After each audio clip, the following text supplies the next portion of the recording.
Oke. Oh, ini ada. Yang mana? Yang A kayaknya. Yang alfa, yang A. Iya, nggak tahu Kak, beneran deh. Okay. Sosiologi itu adalah sebuah ilmu. Sebuah ilmu yang dimana itu mudah untuk dipelajari karena ada di sekitar kita, ada di masyarakat, ada yang paling dekat itu adalah kita berhubungan dengan teman kita, itu adalah sosiologi, gitu ya. Dan sosiologi enaknya lagi itu adalah kata kunci itu selalu ada di dalam soal, gitu ya. Jadi temukan kata kuncinya maka kamu akan bisa menjawabnya. Begitu pula untuk yang ini. Di soal itu ada uraian dulu, setelah uraian baru soal. Kata kunci ada di soal, gitu ya. Ratna melakukan penelitian tentang para video blogger yang akhir-akhir ini sedang ramai diperbincangkan di media massa. Ia meneliti mengutamakan kualitas penelitian dengan mengumpulkan data, informasi, dan keterangan secara rinci tentang objek yang akan diteliti. Tujuan Ratna adalah untuk, nah di sini nih kata kuncinya, untuk melihat gambaran terhadap fenomena tersebut dan mencari makna keterkaitan suatu masalah yang ingin dipecahkan. Metode yang paling tepat untuk digunakan oleh Ratna adalah, nah ini jadi kata kuncinya di sini adalah melihat gambaran. Nah gitu ya, mungkin kita bahas untuk satu persatu gitu ya, untuk perihal metodenya aja, gitu aja, metode penelitian. Metode penelitian itu kalau kita lihat di sini ada tindakan, historis, eksperimen, deskriptif, dan konstruktif. Untuk konstruktif saya belum pernah dengar, tapi untuk A, B, C, D ini pernah dan bahkan sudah pernah saya baca dan juga ada beberapa sudah pernah saya lakukan seperti itu. Yang pertama adalah yang A.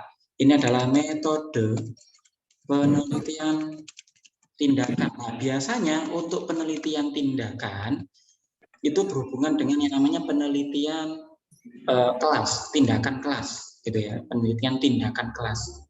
Nah, untuk penelitian tindakan itu maksudnya adalah kamu ketemu masalah itu kamu ingin pecahkan atau selesaikan. Itu adalah metode penelitian tindakan. Nah, gitu. Jadi metode ini tuh harus ada masalahnya dulu. Setelah ada masalah, baru kamu selesaikan. Jadi menyelesaikan sebuah masalah. Contoh untuk ini biasanya umum itu adalah di dalam sekolahan, misalnya gitu ya. Seorang guru. Cinta aku. Yang harus unmute.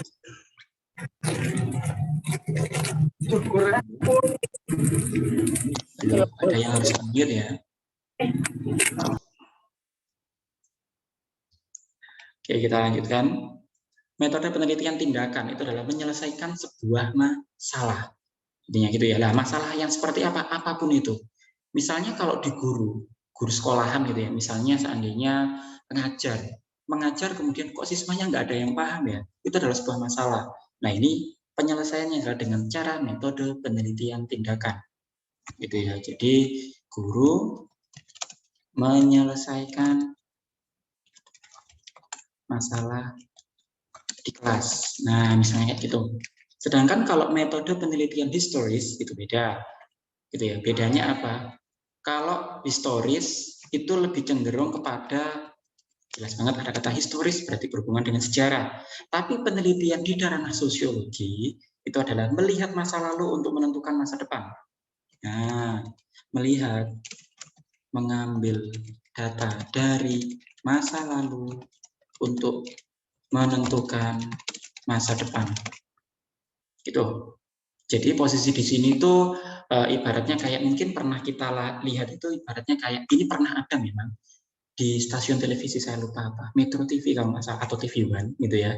Memang mereka adalah televisi yang menampilkan berita gitu ya. Nah, di sini itu pernah menghadirkan seorang sosiolog untuk menentukan kira-kira pindah ibu kota itu bagaimana sih.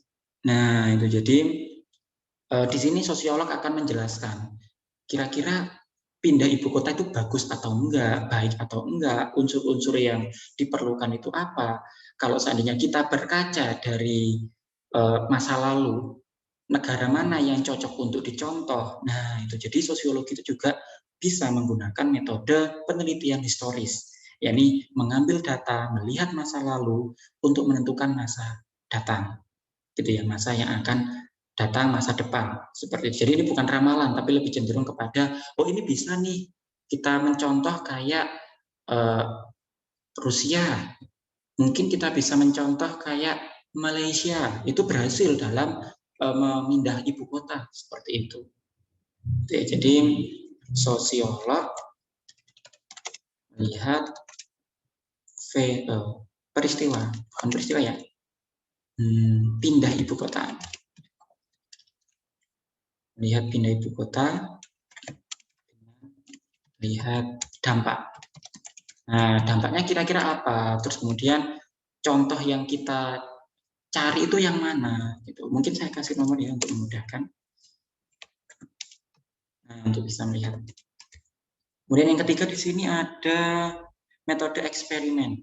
Nah, untuk metode eksperimen, ini mungkin pernah kalian lakukan ketika berada di sekolahan, entah itu SMP, umumnya SMP ya, umumnya SMP, SD, SMP, atau mungkin SMA. Nah, itu eksperimen itu adalah kamu membuat sebuah uji coba. Nah, terus kemudian uji coba tersebut itu kamu kasih batasan dan kamu di situ menguji, gitu ya. Jadi posisinya di sini itu adalah kamu berusaha untuk menguji sebuah masalah yang ada. Kalau saya bisa mengatakan adalah sebuah uji coba, gitu ya. Sebuah uji coba yang dilakukan peneliti dengan pengendalian. Pengendalian di sini itu maksudnya adalah ibaratnya kayak gini. Yang mungkin pernah kalian lakukan itu kayak yang saya pernah lakukan adalah sebuah daun. Nah, sebuah daun kemudian saya tutupi dengan aluminium foil. Nah, gitu ya. Terus kemudian saya teliti tuh selama seminggu. Yang saya tutup dengan aluminium foil itu bagaimana kondisinya? Apakah ada klorofil atau tidak? Itu ya, mungkin di SMP pernah melakukan itu. Atau mungkin pernah menanam kecambah kemudian sampai tumbuh. Nah, itu adalah eksperimen. Eksperimen di sini posisinya adalah ada pengendaliannya. Pengendalian di sini posisinya di mana, Mas? Di mana Kang posisinya? Yakni ada hal-hal tertentu yang dimasukkan dalam situ. Misalnya kayak gini. Bagaimana penanaman kecambah kedelai ya di tempat terang dan gelap. Nah, secara langsung di situ jelas banget harus kedelai. Nah, itu jadi ada pengendaliannya di sini, ada ketentuannya, pengendalian atau ketentuan. Nah, itu ya. Semoga ini paham. Nomor 4, di sini ada deskriptif. Nah, deskriptif itu adalah sebuah metode penelitian untuk mengetahui suatu hal. Dalam tanda kutip di sini adalah gambaran, keadaan, seperti itu. Deskriptif. Nah, jadi ini adalah sebuah penelitian, gitu ya. Sebuah penelitian untuk mengetahui gambaran suatu hal atau kalau saya bisa mengatakan keadaan daripada suatu hal. Gambaran atau keadaan. Jelas banget ya, tadi saya pakai kata kunci apa? Yakni yang saya kasih bold, melihat gambaran. Nah, dari sini jelas banget, melihat gambaran itu ada terletak di huruf D, metode penelitian deskriptif. Seperti itu. Kang, Mas, untuk yang E bagaimana? Untuk yang kelima, metode penelitian konstruktif. Untuk metode penelitian konstruktif saya masih belum paham ini ya, karena yang saya pahami itu malah adanya paradigma konstruktivisme. Nah, paradigma konstruktivisme itu adalah salah satu penelitian yang dimana berusaha untuk berhubungan dengan pemikiran dan berusaha untuk mengembangkan. Nah, kalau penelitian konstruktivisme belum pernah saya ketahui ini. Tapi kalau dihubungkan dengan pengertian seperti itu, dimungkinkan ranahnya adalah ke ranah untuk pengembangan. Seperti itu. Nah, ini dari macam-macam metode penelitian dari A sampai D, ada pertanyaan atau tidak? Halo, ada pertanyaan untuk soal yang pertama ini?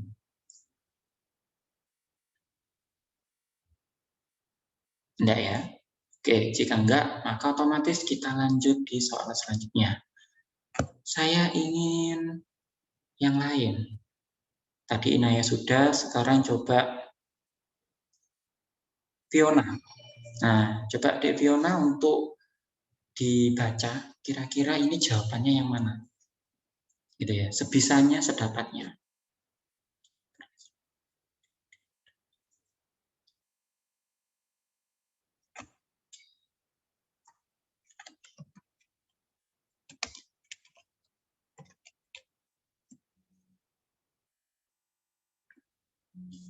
Yang mana kira-kira?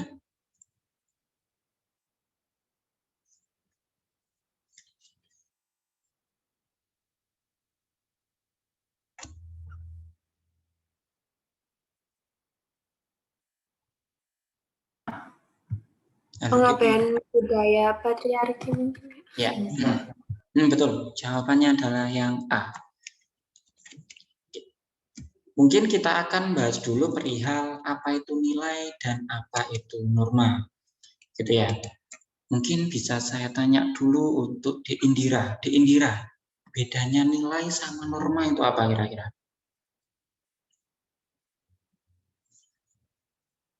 Nilai, norma. Bagaimana Di Indira? Nilai dan norma. Bedanya apa?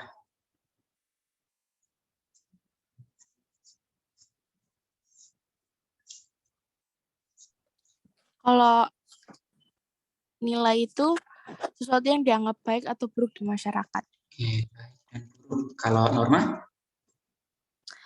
Aturan yang berlaku di masyarakat. Oke, aturan. Gitu aja ya. Jadi ya sudah betul, sudah benar. Nilai itu adalah yang berhubungan dengan baik dan buruk, sedangkan norma itu adalah berhubungan dengan aturan. Untuk membedakannya itu bisa kita contohkan kayak gini. Saya kasih contoh ya.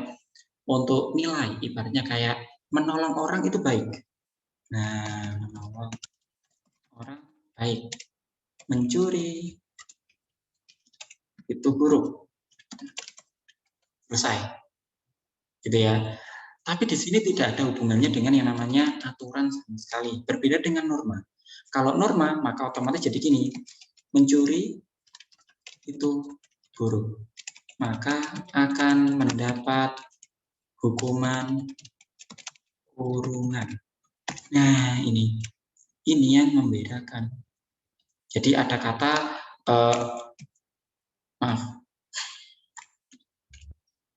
Jadi ada kata yang dimana menunjukkan bahwa dia adalah ranah untuk sanksi.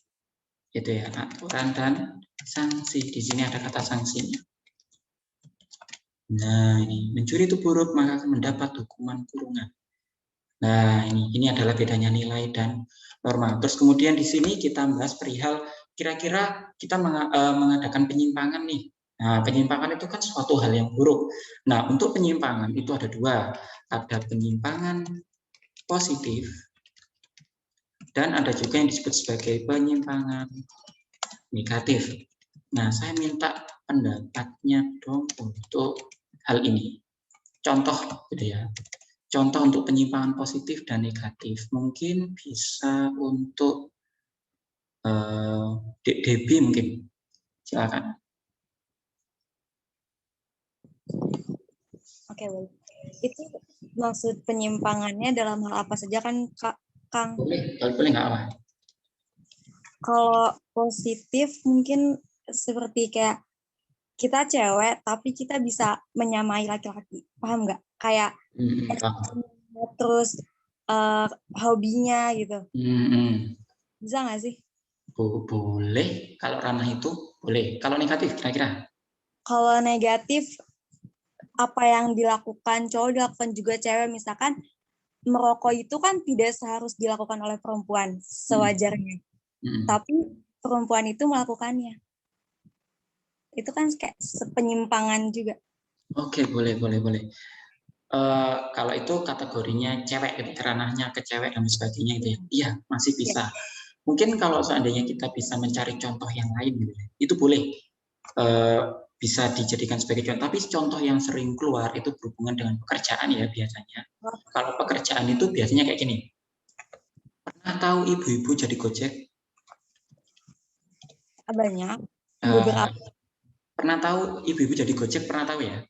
Pernah. Nah, mereka kan bisa bekerja menjadi mungkin cuci baju, laundry gitu ya, atau mungkin jadi pembantu, atau mungkin jadi pengasuh anak. Kenapa jadi Gojek? Nah, ini secara langsung adalah penyimpangan positif. Gitu ya. Kenapa? Karena ranahnya sudah melewati daripada ibaratnya kayak ranah gendernya, istilahnya kayak gitu ya. Padahal itu kita nggak bisa menyatakan itu sebagai ranah gender gitu. Gender itu adalah semua itu kita harus setara. Makanya sekarang kan lebih cenderungnya adalah kesetaraan gender. Kesetaraan gender itu adalah cowok cewek sama saja, yang penting bisa melakukan. Nah, itu ya. Kalau penyimpangan positif pokoknya tidak ada kata apa ya? Pokoknya masih bisa diterima oleh masyarakat dan tidak sampai mendapatkan hukuman. Tapi kalau negatif itu sudah mendapatkan hukuman dan jelas. Gitu ya, kayak penyimpangan negatif ya kayak mungkin kayak tadi mencuri, kemudian perampokan, dan lain sebagainya.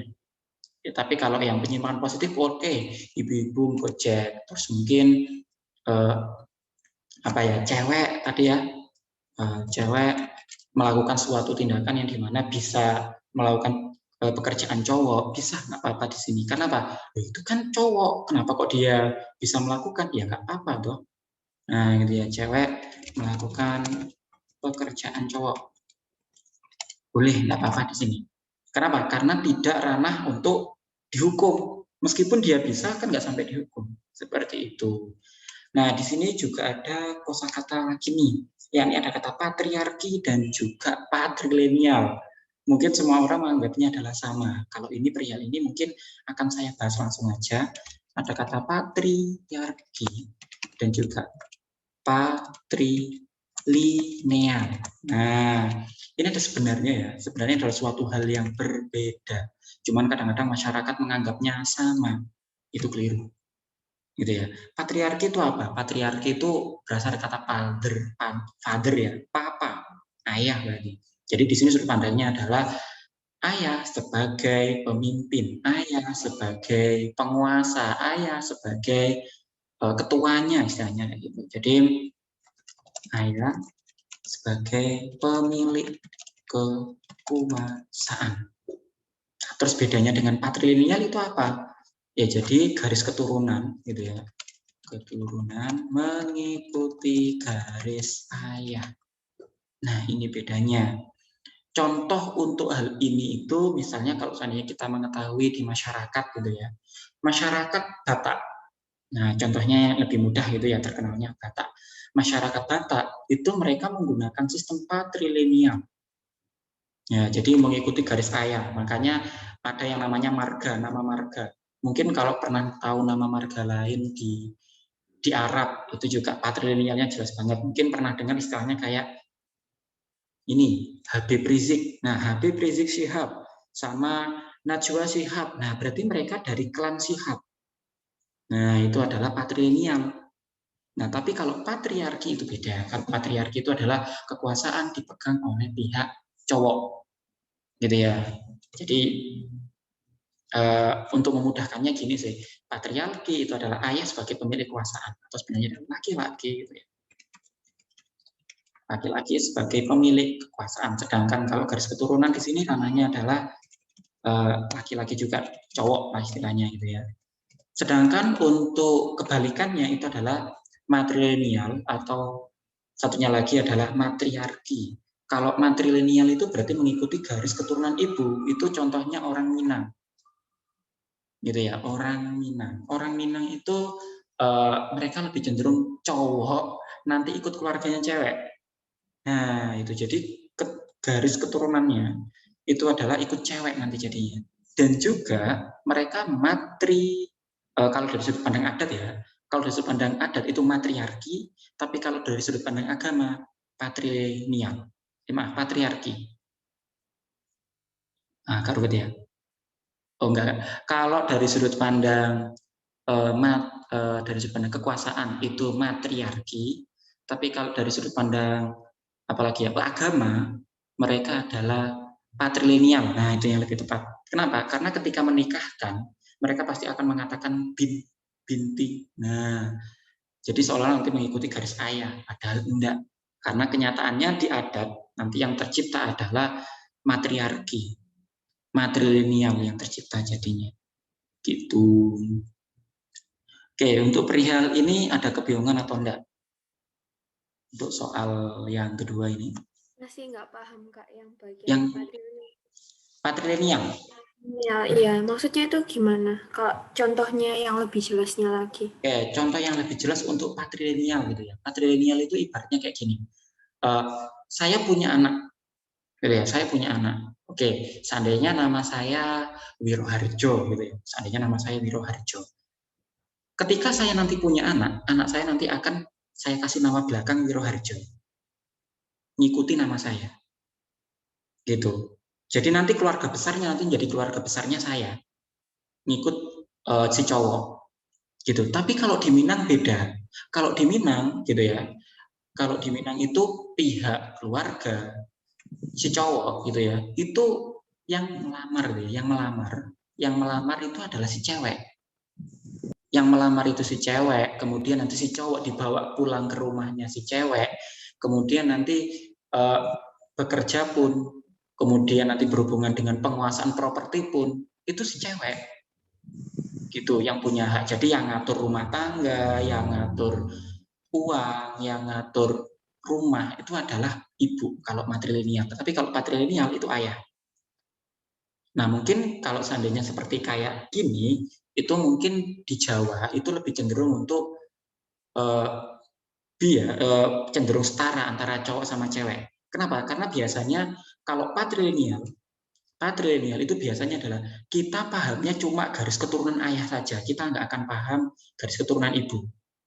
Seperti itu patrilineal. Sedangkan kalau matrilineal itu kita akan paham garis keturunan ibu saja, nggak paham garis keturunan ayah. Tapi kalau seandainya di Jawa, enggak, keduanya kita paham. Kita akan kenal kakek, nenek, buyut dari ayah, kita juga akan kenal yang namanya kakek, nenek, buyut dari ibu juga. Nah, sedangkan kalau di patrilineal kita hanya kenal dari garis keturunan ayah saja. Gitu ya. Jadi masyarakat Arab, kemudian masyarakat Batak, sebenarnya sebagian besar di dunia ini, ya sebagian besar masyarakat di dunia itu menggunakan sistem ini. Arab, Batak, dan sebagainya menggunakan sistem patrilineal. Gitu. Sedangkan kalau yang matrilineal itu adalah di mana garis keturunan mengikuti garis ibu atau perempuan.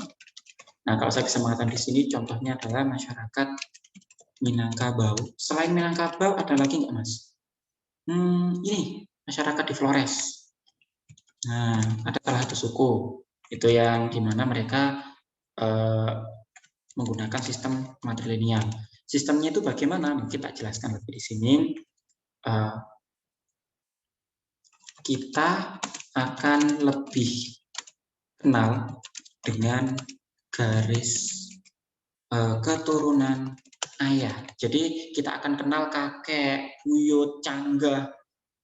Mungkin di Jawa istilahnya sampai 7 tingkatan gitu ya, 7 keturunan ke atas sampai 14 yang namanya gantung siwur atau debok bosok istilahnya di Jawa itu adalah suatu garis keturunan dari pihak ayah saja yang dipakai.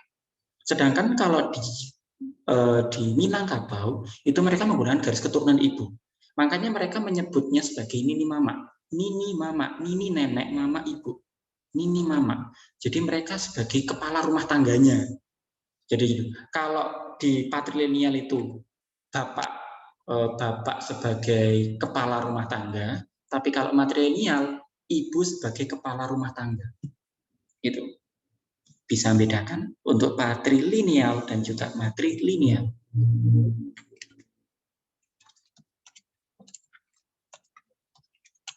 Gimana? Bang, mau tanya. Ya, boleh. Tadi kan yang kayak gender itu kan fokusnya kayak cewek tuh gak boleh ngelakuin hal yang dilakukan oleh cowok kayak gitu kan. Mau positif atau negatif. Nah, makna luas dari contoh yang penyimpangan positif dan negatifnya itu seperti apa? mungkin tak luruskan dulu ya. Mungkin saya luruskan dulu untuk perihal ini. Sebenarnya kalau seperti itu ranahnya adalah jenis kelamin. Gitu ya. Jadi bedanya jenis kelamin sama gender itu adalah gini. Kalau jenis kelamin itu dia mempermasalahkan ini untuk cowok, ini untuk cewek. Itu jenis kelamin. Tapi kalau gender, nah itu adalah pemikiran yang dimana mereka memandang sama.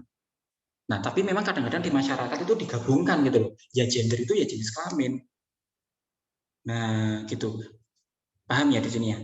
Mungkin tak kasih penjelasan satu lagi untuk perihal itu ya. Karena kemarin di UTBK keluar untuk perihal yang ini. Tak perkecil dulu hurufnya. Oh, kota perbesar. Terlalu kecil. Nah, gini.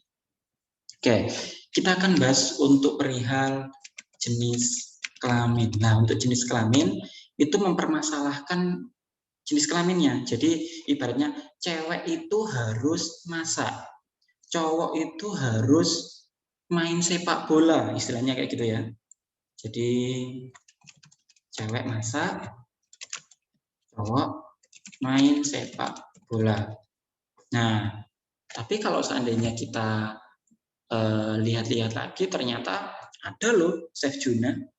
Nah, chef Juna itu ranahnya adalah chef, tapi dia cowok. Nah, ketika kamu punya pemikiran kayak gini, ketika kalian punya pemikiran yang gimana pemikiran kalian kayak gini, Chef Juna hebat ya, dia cowok tapi bisa masak. Berarti pemikiran kalian adalah sudah gender.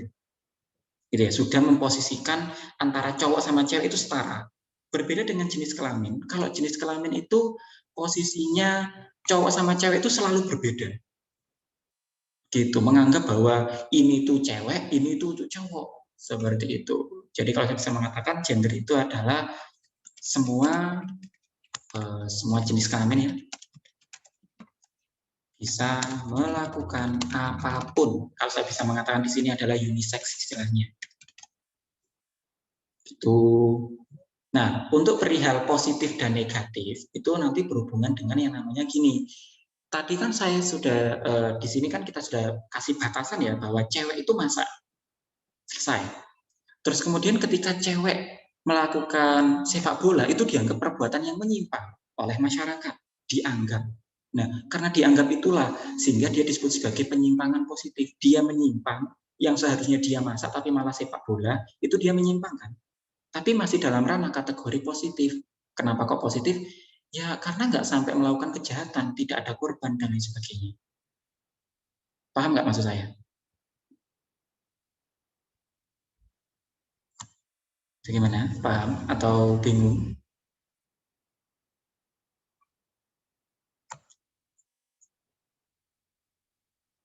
Jadi gitu. Jadi posisi untuk makanya kenapa kok masyarakat, nggak hanya masyarakat sih, terutama cewek ya, terutama cewek-cewek itu mengatakan gini, kita butuh kesetaraan gender. Nah, karena yang dibahas adalah gendernya. Gender itu adalah masalah kesetaraan. Berbeda dengan jenis kelamin. Kalau jenis kelamin itu berhubungan dengan yang namanya cowok lebih atas, atau cewek mungkin di atas, atau mungkin ini yang berhak adalah cowok, ini yang berhak adalah cewek, seperti itu. Nah, jadi jika seandainya kamu menemukan masyarakat atau mungkin menemukan orang yang sudut pandangnya kayak gini, cewek, cewek aja wis. Cewek kok melakukan pekerjaan gini, ya salah, ya nggak bisa, istilahnya gitu. Atau mungkin kebanyakan cowok ya, kayak artis-artis itu kan kadang-kadang kan kayak istilahnya kayak Ivan Gunawan wis. Ivan Gunawan itu cowok, tapi kok desain gitu, desain pakaian. Itu juga Chef Juna, cowok kok masak. Nah, itu adalah merupakan pemikiran jenis kelamin, menunjukkan bahwa seolah-olah kayak masak itu pekerjaannya cewek, kemudian sedangkan cowok itu harusnya suka bola, dan lain sebagainya. Gitu. Tapi kalau seandainya dia pemikirannya sudah gender, dia akan malah menerima hal itu semua. Jadi kalau seandainya ada cewek yang main sepak bola, wih keren ya, dia cewek tapi bisa main sepak bola. Atau mungkin lihat cowok masak, atau mungkin lihat cowok yang bisa desain kayak Ivan Gunawan, wih keren ya, dia cowok tapi bisa desain baju, dia cowok tapi bisa masak. Nah itu sudut pandangnya sudah beda lagi, dia menggunakan sudut pandang gender. Itu bingung atau tidak untuk perihal ini? Halo. Bagaimana? Ada pertanyaan lagi, monggo, silahkan. Tidak? Oh ya, tak tambah satu lagi ya, mungkin matriarki itu ya. Kalau matriarki, ibu atau perempuan sebagai pemilik kuasa. Kuasa, selain berhubungan dengan pemilihan kekuasaan di sini itu selain berhubungan dengan politik gitu ya. Jadi kuasa di sini itu ranahnya adalah nggak hanya politik, tapi bisa jadi di sini itu adalah ya politik. Seandainya di rumah nanti harus milih ini, misalnya gitu. Ekonomi sebagai pengatur keuangan, bahkan kepemilikan properti itu paling utama biasanya. Masalah properti. Nah, jadi kalau seandainya nanti pisah ranjang, maka ini punyanya si cewek semua. Nah, itu adalah punyanya matriarki. Tapi kalau ini punya cowok semua, ini berarti patriarki. Jadi politik. Tapi sebenarnya nggak hanya politik, ekonomi, dan properti ya, tapi masih banyak hal lagi. Malah bisa jadi hukum, bisa jadi sosial, budaya, gitu. Ekonomi dan properti. Cuman yang paling umum memang adalah politik, ekonomi, dan properti. Seperti itu. Oke, ada kebingungan untuk perihal ini karena kita bahas banyak ini. Kita bahas babnya nilai dan norma, kita bahas penyimpangan, kita bahas bab apa itu? Diferensiasi sosial, kita bahas ya diferensiasi sama ini. Ya diferensiasi dan apa istilahnya? Struktur. Ya, struktur sosial di masyarakat. Secara langsung kita sudah bahas 3 bab. Oke, ada pertanyaan sebelum saya lanjut? Tidak ya? Oke, jika tidak, kita lanjut di pertanyaan selanjutnya. Di pertanyaan selanjutnya, saya ingin untuk Dek Widya. Nah, Dek Widya Sahada untuk menjawab. Kira-kira ini yang mana nih? Nah, itu.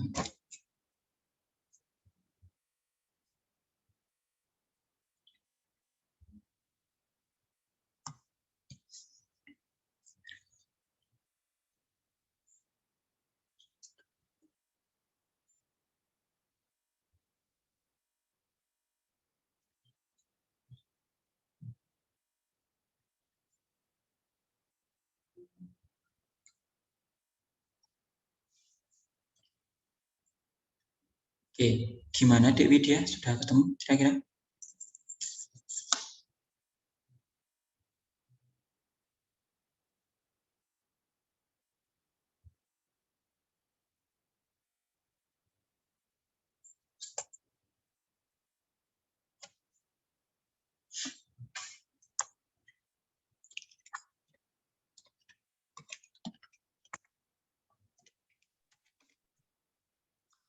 Atau bingung?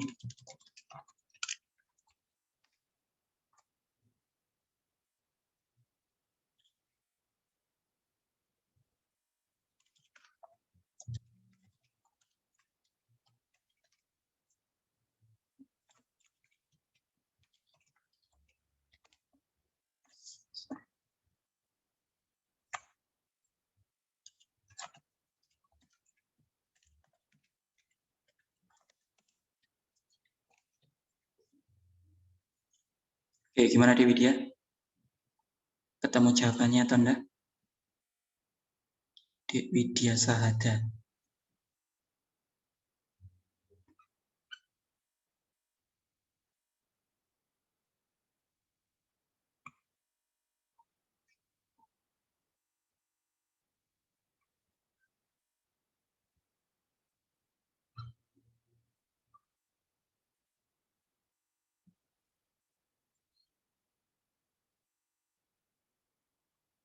Bingung?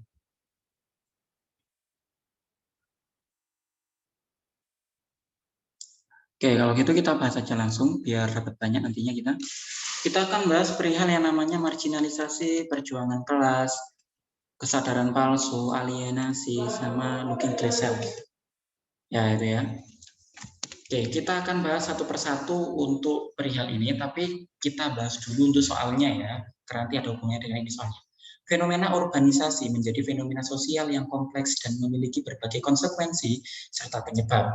Kata kuncinya di sini adalah populasi yang meningkat, kriminalitas, kesenjangan sosial, dan maraknya pemukiman kumuh menjadi masalah nyata. Nah, ini ya.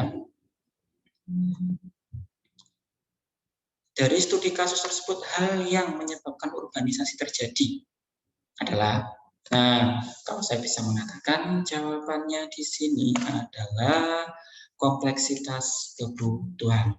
Kenapa? Karena ada kata kunci masalah-masalah yang ada. Kita butuh populasi yang meningkat. Kalau populasi meningkat, maka otomatis kita butuh pekerjaan. Kalau nggak dapat pekerjaan, nganggur. Kalau nganggur, kriminalitas. Nah, kalau seandainya terjadi ada yang dapat pekerjaan, ada yang nggak dapat pekerjaan, maka akan terjadi yang namanya kesenjangan. Nah, terus yang punya, nanti punya rumah bagus, sedangkan yang nggak punya, nanti tinggal di tempat-tempat yang mungkin di bantaran sungai atau apapun itu ya. Nah, itu adalah ranah untuk terciptanya pemukiman kumuh. Nah, itu. Mungkin kita akan bahas dulu untuk perihal ini. Kadang-kadang masyarakat masih bingung membedakan. Tidak hanya masyarakat, tapi juga anak-anak itu ya. Perbedaan antara marginalisasi, perjuangan keras, kesadaran palsu, alienasi, dan juga looking glass.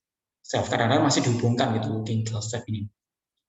Yang pertama adalah marginalisasi. Marginalisasi itu adalah sebuah kondisi masyarakat yang dimana mereka terpinggirkan. Nah, masyarakat yang terpinggirkan karena apa? Karena tidak memenuhi syarat, istilahnya kayak gitu ya. Saya cara mudahnya itu gitu. Contohnya gimana? Misalnya kayak gini wes. Kita membahas perihal pekerjaan. Gitu ya, pekerjaan di mana mungkin kita sejak zaman saya ketika lulus SMA. Jadi ketika itu saya suka baca koran, memang hobi baca koran. Ketika saya baca koran, saya buka dan ternyata kebanyakan pekerjaan sudah nyari yang namanya D1, sudah nyari D2 atau bahkan S1, lulusan S1. Saya mikir kemudian gini, nah terus orang yang nggak mampu untuk kuliah bagaimana? Bahkan ada orang yang pernah saya pernah melaksanakan yang namanya pengabdian di masyarakat ketika itu di Pasuruan, di Jombang, dimanapun itu, yang daerah terpencil banget. Ketika saya ke sana, setelah saya tanya, nah terus ini mau disekolahkan kemana? Kayaknya habis SMP nganggur aja, wis kerja aja, wis seperti itu.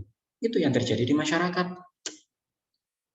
Jadi itu adalah kondisi di mana masyarakat itu tidak memenuhi syarat. Dampak mereka tidak memenuhi syarat, akhirnya mereka terpinggirkan dengan sendirinya. Kenapa? Di kota dibutuhkan pekerjaan lulusan S1. Yang lulusan S1 gimana? Mereka akan termarginalkan, mereka akan terpinggirkan.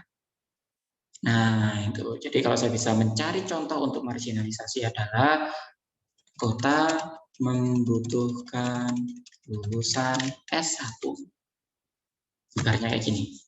Maka otomatis masyarakat yang nggak lulus S1 akan terpinggirkan. Jadi masyarakat kumuh gitu ya, yang tinggal di bantaran sungai dan lain sebagainya, mereka biasanya hanya lulusan SD, SMP atau bahkan mungkin SMA, tapi mereka nggak punya keahlian. Nah itu mereka nggak punya sertifikat sehingga mereka termarginalisasi. Tuh. Sedangkan kalau perjuangan kelas ini nanti berhubungan dengan teorinya Durkheim. Nah, Durkheim? Karl Marx. Nah, lebih tepatnya Karl Marx. Karl Durkheim itu anomi, maaf. Perjuangan kelas di mana Karl Marx menyatakan gini. Orang-orang proletar itu orang-orang apa ya? Orang-orang nggak mampu gitu ya. Orang menengah ke bawah, buruh istilahnya itu, proletar, itu mereka akan bertentangan dengan masyarakat yang berjuis. Tapi dengan cara apa? Mereka berusaha memperjuangkan dia agar layak di masyarakat. Nah, jadi proletar itu berjuang untuk kehidupan yang lebih baik. Itu adalah perjuangan kelas. Nah. Jadi proletar ini adalah masyarakat menengah ke bawah ya. Menengah ke bawah. Memperjuangkan hak untuk mendapat hidup lebih baik. Nah, ini nih. Ini adalah perjuangan kelas. Biasanya adalah kalau marginalisasi ya mereka orang-orangnya. tapi ada 1 orang, 2 orang dari mereka itu bisa jadi melakukan perjuangan kelas. Gitu ya. Mereka tetap sekolah, mereka mumpung ada GIP nih, mereka ikut apa ya? Sekarang ada namanya GIP kuliah. Nah, sampai segitunya ya. Itu secara langsung adalah perjuangan mereka untuk mendapatkan suatu kelas yang lebih baik. Seperti itu. Kalau kesadaran palsu sama alienasi, kadang-kadang masyarakat, bukan masyarakat ya, kadang-kadang pelajar itu masih bingung untuk membedakan gitu ya, antara kesadaran palsu dan alienasi. Kalau kesadaran palsu itu ibaratnya kayak gini. Ada sebuah pabrik. Nah, ketika di sebuah pabrik itu, kan nggak mungkin ya, mereka langsung ngumpul setiap pagi, kemudian aku nanti jadi ini wes, aku nanti jadi tim produksi, aku nanti jadi HRD-nya, aku nanti jadi pimpinannya, kan nggak mungkin seperti itu ya. Jadi kesadaran palsu itu adalah posisi di mana pembagian kerja, kalau saya bisa mengatakan. Nah, ketika terjadi pembagian kerja, maka yang akan tercipta adalah apa yang namanya? Konsep pemikiran masyarakat. Yang pernah saya pahami itu ibaratnya kayak gini. Saya kan ngajar di EduLab gitu ya. Terus kemudian ketika ada seseorang tanya, kerja di mana? Di EduLab, Pak. EduLab itu apa? EduLab itu bimbel.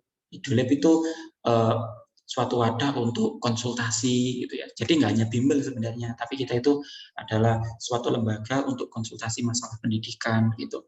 Terus kemudian, wah, berarti sampai bisa mapel semua dong. Nah, ini yang jadi kendala. Nah, jadi kesadaran palsu itu tercipta seolah-olah bahwa oke, kita EduLab, saya seolah-olah bisa mengajar semua mapel. Itu adalah kesadaran palsu, tapi kenyataannya adalah pembagian kerja. Saya hanya bisa sosio sejarah. Oke, fix. Saya sosio dan sejarah saja. Sedangkan kalau yang ranahnya di mana di masyarakat itu menganggapnya bahwa ya berarti kamu bisanya ya cuman itu aja, padahal ya iya gitu. Padahal kita nggak bisa semuanya, ngapel istilahnya gitu. Jadi kesadaran palsu itu adalah pembagian kerja. Ketika kita terjadi pembagian kerja, maka yang tercipta adalah kita hanya bisa itu saja, tidak bisa yang lain. Berbeda dengan alienasi. Alienasi itu adalah kondisi di mana masyarakat itu menjauh dari masyarakat yang lain. Nah, ini adalah biasanya adalah masyarakat desa yang kerja di kota. Alienasi itu adalah kondisi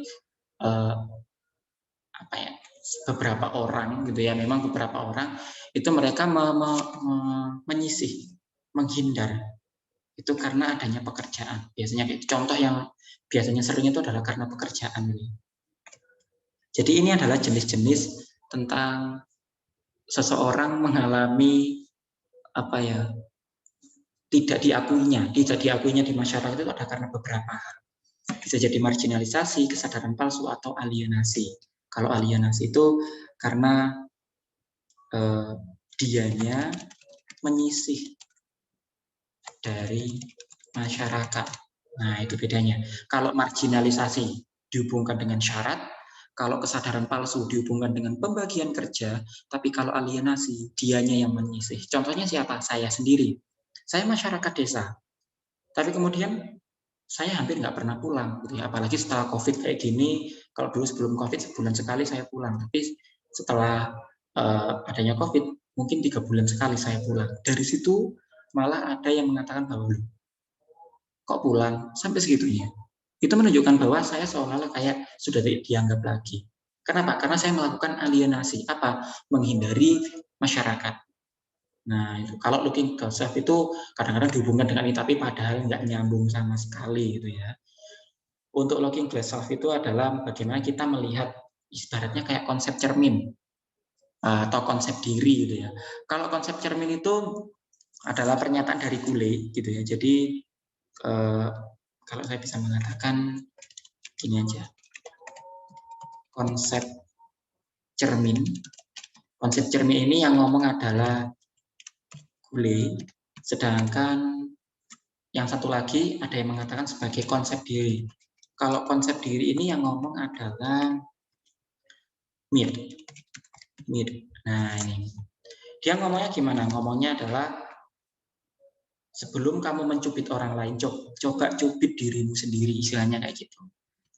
Sebelum mencubit orang, cubit dirimu sendiri. Gitu. Saya nggak akan menjelaskan pengertian yang asli gitu, karena terlalu rumit.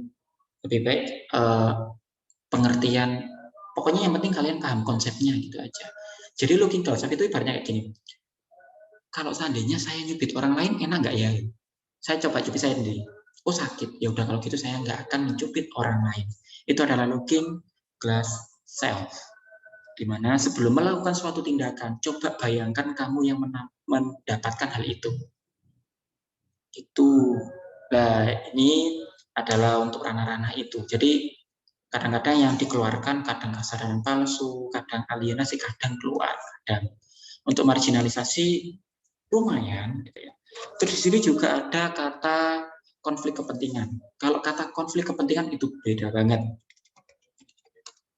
Konflik kepentingan itu berhubungan dengan satu pihak untung, nah otomatis pihak lain rugi. Jadi ini berhubungan dengan, kalau saya bisa mengatakan itu ya, berhubungan dengan yang namanya konflik antara dua kelompok, satunya merasa diuntungkan, satu merasa dirugikan. Gitu, ibaratnya kayak mungkin penggusuran, istilahnya kayak gitu. Penggusuran itu kan menguntungkan pemerintah, dalam tanda kutip di sini pemerintah bisa melaksanakan tugas-tugasnya, yakni mungkin kayak di Jakarta atau mungkin di Surabaya itu untuk melebarkan sungai dan lain sebagainya gitu ya. Tapi ada pihak yang dirugikan, siapa? Masyarakat. Makanya terjadi yang namanya konflik. Nah, konflik kepentingan. Sedangkan kalau struktural fungsional, ini nanti ranahnya masuk dalam ranah integrasi ya. Jadi jenis integrasi itu ada 3, normatif, struktural fungsional, sama koersif. Nanti tak jelaskan karena nanti ada materinya sendiri. Untuk modernisasi, nah kadang-kadang ini juga penting juga sebenarnya. Kalau kita belajar dari perubahan sosial, materi perubahan sosial, itu ada yang namanya teori ya, salah satu perubahan sosial itu disebut sebagai linear, perubahan linear atau perubahan segaris yang menjadi lebih baik, menjadi lebih baik, menjadi lebih baik. Nah, masyarakat itu terbagi menjadi perkembangannya ya, terbagi menjadi 3. Yang pertama masyarakat tradisional, yang kedua adalah masyarakat maju, dan yang ketiga adalah masyarakat modern. Bedanya apa? Di sini tak jelaskan. Masyarakat tradisional. Bahkan ada juga yang menambahkan masyarakat primitif. Tapi kalau saya bisa mengatakan primitif itu bisa dikategorikan tradisional kadang-kadang.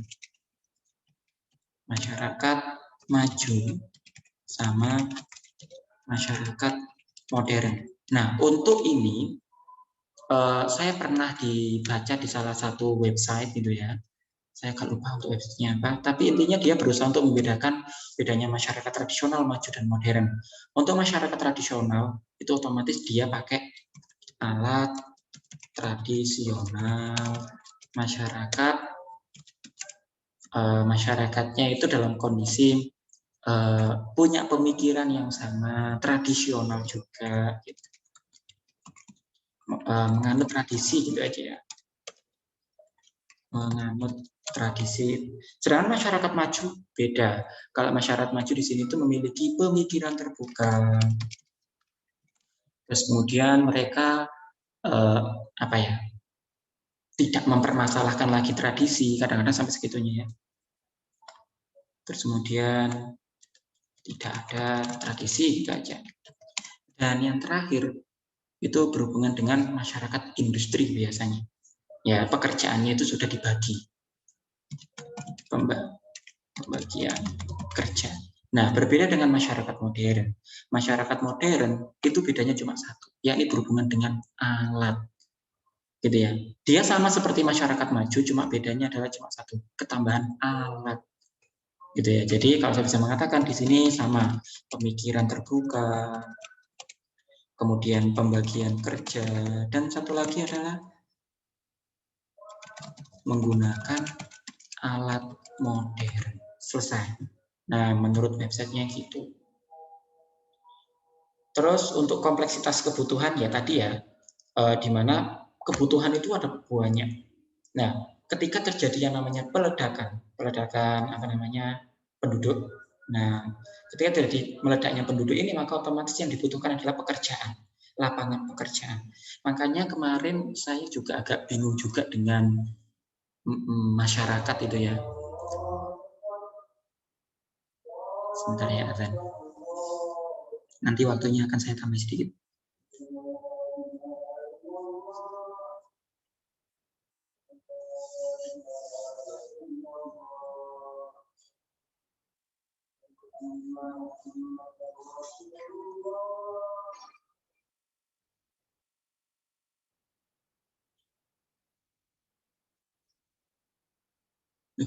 Sudah berhenti. Oke. Dipotong sama pihak masjidnya. Oke, saya lanjutkan. Kompleksitas kebutuhan. Kompleksitas kebutuhan ya tadi. Ketika terjadi masyarakat yang meledak, kayak Indonesia gitu ya, otomatis yang dibutuhkan adalah pekerjaan. Yang dibutuhkan adalah lapangan pekerjaan. Pemerintah dengan dana yang cuma sedikit, dalam tanda kutip Indonesia ya, kita nggak mungkin bisa membuat yang namanya pabrik dan lain sebagainya dalam waktu cepat. Nah, maka cara yang paling cepat adalah dengan cara investasi. Nah, tapi investasi di Indonesia itu agak sulit. Makanya muncul yang namanya undang-undang kemarin itu. Undang-undang yang sempat di demo itu ya. Nah, itu adalah kebingungan daripada masyarakat. Ketika kita butuh pekerjaan, oke, kalau gitu saya resmikan undang-undang ini prakerja. Undang-undang itu ya, prakerja. Omnibus Law. Nah, undang-undang Omnibus Law. Agar apa? Agar bisa investasi. Kemudian mereka demo. Kok malah bangun pabrik banyak, ini punyanya pabriknya Cina, pabriknya ini, nanti kita gimana? Repot juga gitu. Jadi kalau saya bisa mengatakan kompleksitas penduduk itu memang banyak ya masalahnya, tapi biasanya dihubungkan dengan meledaknya penduduk. Ketika masyarakat banyak, yang dibutuhkan cuma satu, pekerjaan. Nah, di sini adalah kompleksitas kebutuhan jawabannya. Kalau hedonisme sama konsumerisme itu beda ya. Hedonisme sama konsumerisme. Mungkin untuk membedakannya adalah gini. Hedonisme itu adalah sebuah apa ya, kalau saya bisa mengatakan itu kayak suatu tujuan. Ya, suatu tujuan di mana mereka itu punya prinsip hidup foya-foya, kalau saya bisa mengatakan gitu ya. Jadi mereka mengatakan bahwa nikmat dan senang adalah sebuah tujuan hidup. Nah, kalau saya bisa mengatakan gitu ya, jadi nikmat dan senang adalah sebuah tujuan hidup. Itu adalah untuk hedonisme. Kalau konsumerisme itu gimana? Dia adalah cara hidupnya. Jadi beda ya. Hedonisme itu berhubungan dengan tujuan, tapi kalau konsumerisme adalah cara hidup, di mana cara hidup boros. Itu konsumerisme. Jadi cara hidup boros. Nah, jelas banget. Di sini tak kasih pembeda, kalau konsumerisme itu adalah cara hidup, kalau hedonisme itu adalah tujuan hidup. Mas, Kang, bukannya konsumerisme itu sama dengan hedonisme? Kalau dikaitkan terkait, jadi gini, dengan cara hidup yang boros, ya gitu ya, maka secara langsung adalah kita punya tujuan yang lain nih, apa? Nikmat dan kesenangan. Nah, itu biasanya adalah masyarakat yang kayak gini. Hidup jangan dibuat susah karena gini. Ya mohon maaf, tapi kita juga harus peduli dengan yang namanya masa depan kita dan sebagainya. Jadi konsumerisme adalah cara hidup yang boros, tapi kalau hedonisme adalah nikmat dan senang adalah sebagai tujuan hidup. Oke, untuk materi ini, untuk soal yang tipe ini dan berbagai masalah yang kompleks ini, ada pertanyaan atau enggak sebelum kita lanjut?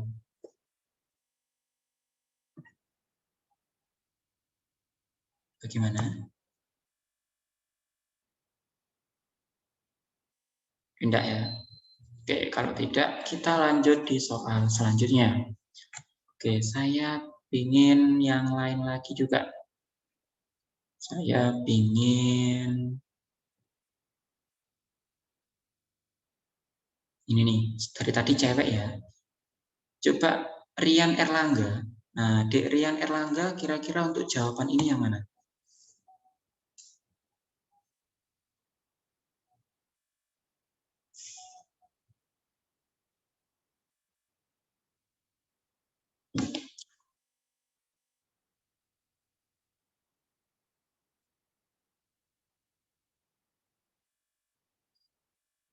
Halo.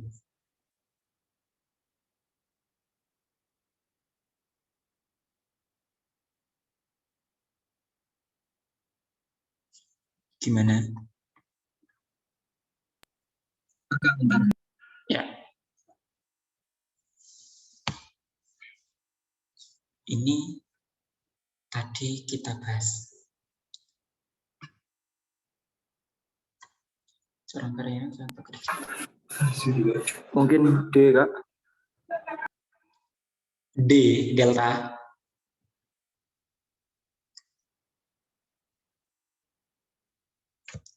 Iya, delta ya. Oke, ini kita bisa kembali ke materi yang tadi ya. Berhubungan dengan yang bagian atas. Marginalisasi, perjuangan kelas, terus kemudian ada kesadaran palsu, alienasi, dan juga logika self itu ya. Jadi ini tak copy paste karena pembahasannya mirip.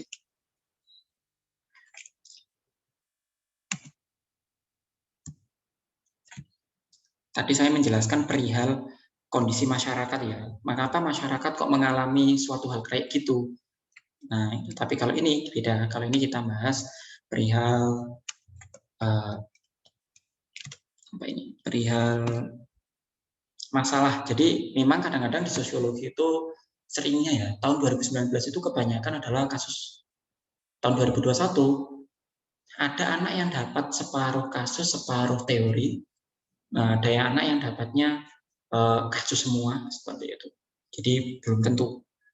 Tapi intinya kasus itu pasti ada.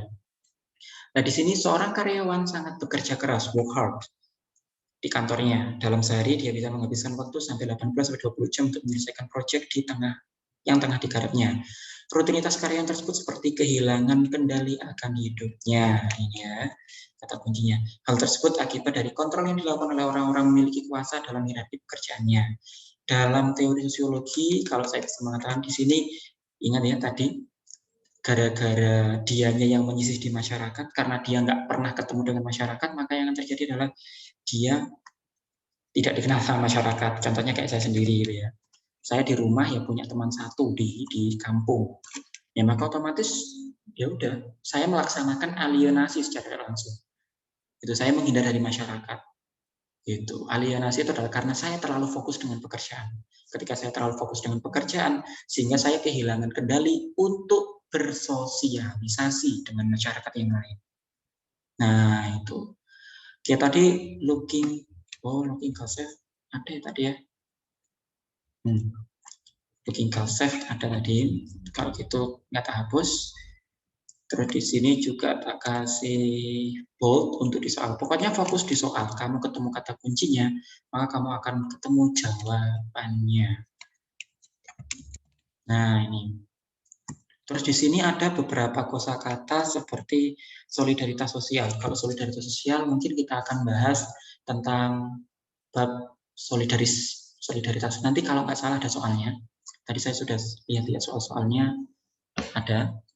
Untuk mungkin kita akan bahas ini cultural lag sama cultural shock. Itu ya. Kadang-kadang masih bingung nih pembedaan antara keduanya, atau bahkan nggak tahu apa itu cultural lag ataupun cultural shock. Balik aja dulu biar enak.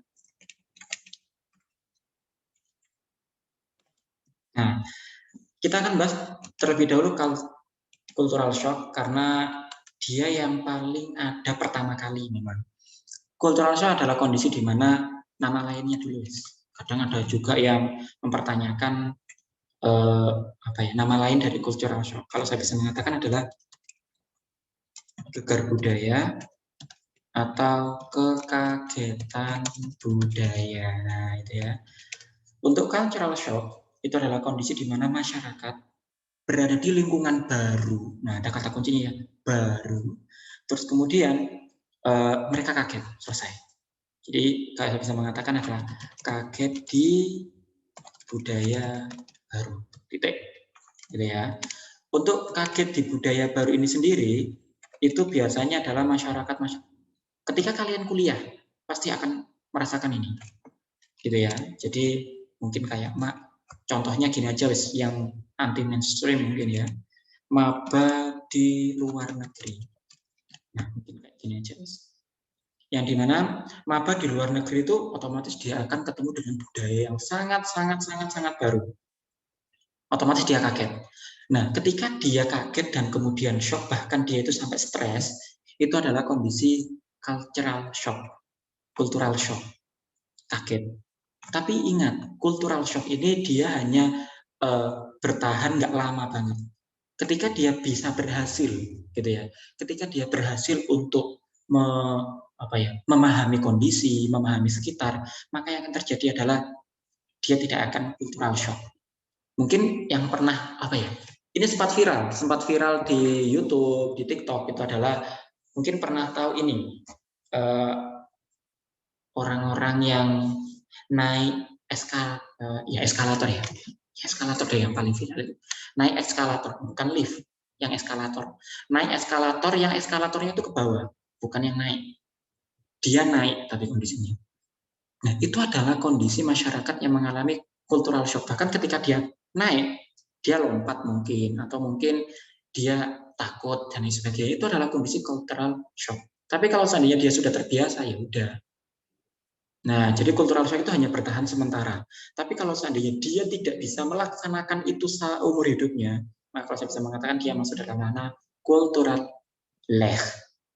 Gitu ya. Jadi tidak bisa mengikuti perkembangan atau perubahan. Tuh, contoh untuk yang ini tuh gimana Mas untuk cultural lag? Untuk ini biasanya adalah kalau saya bisa ya ngasih contoh di EduLab, biasanya cara mudahnya adalah toilet duduk. Nah, toilet duduk versus toilet berdiri. Toilet jongkok. Nah, toilet duduk versus toilet jongkok.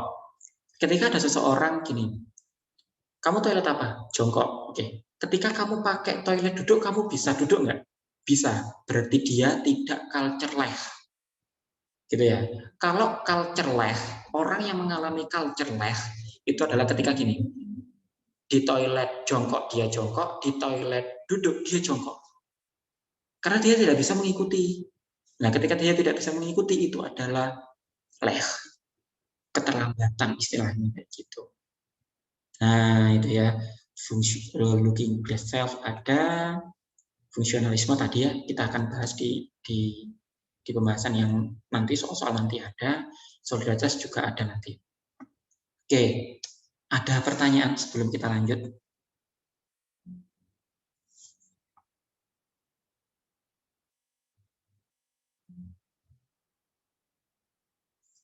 Tidak?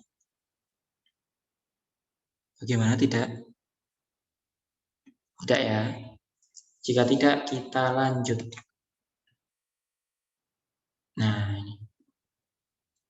Ya, ini. Oke, saya ingin yang beda lagi. Saya ingin yang baru-baru aja gitu.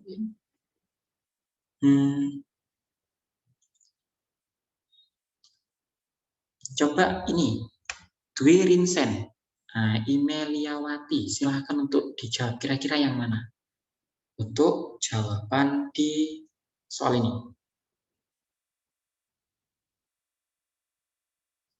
Dwi Rinsen, silahkan Dek. Mungkin bisa ditebak manggis juga nggak apa-apa. Kita akan bahas satu persatu untuk perihal ini.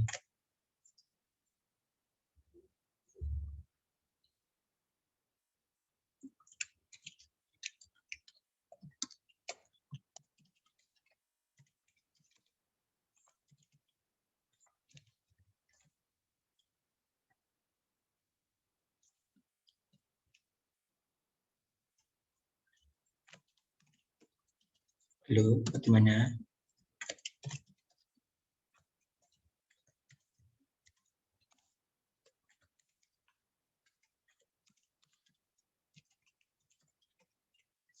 Tunggu, saya nulis ya beberapa hal di sini.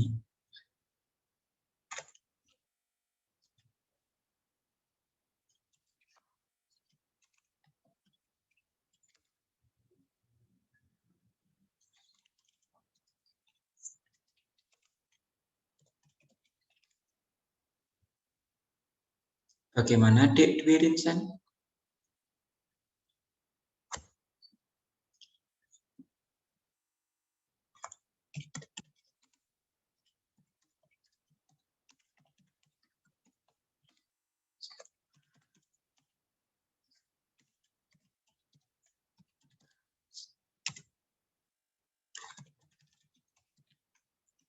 Oke, atau mungkin bingung ya?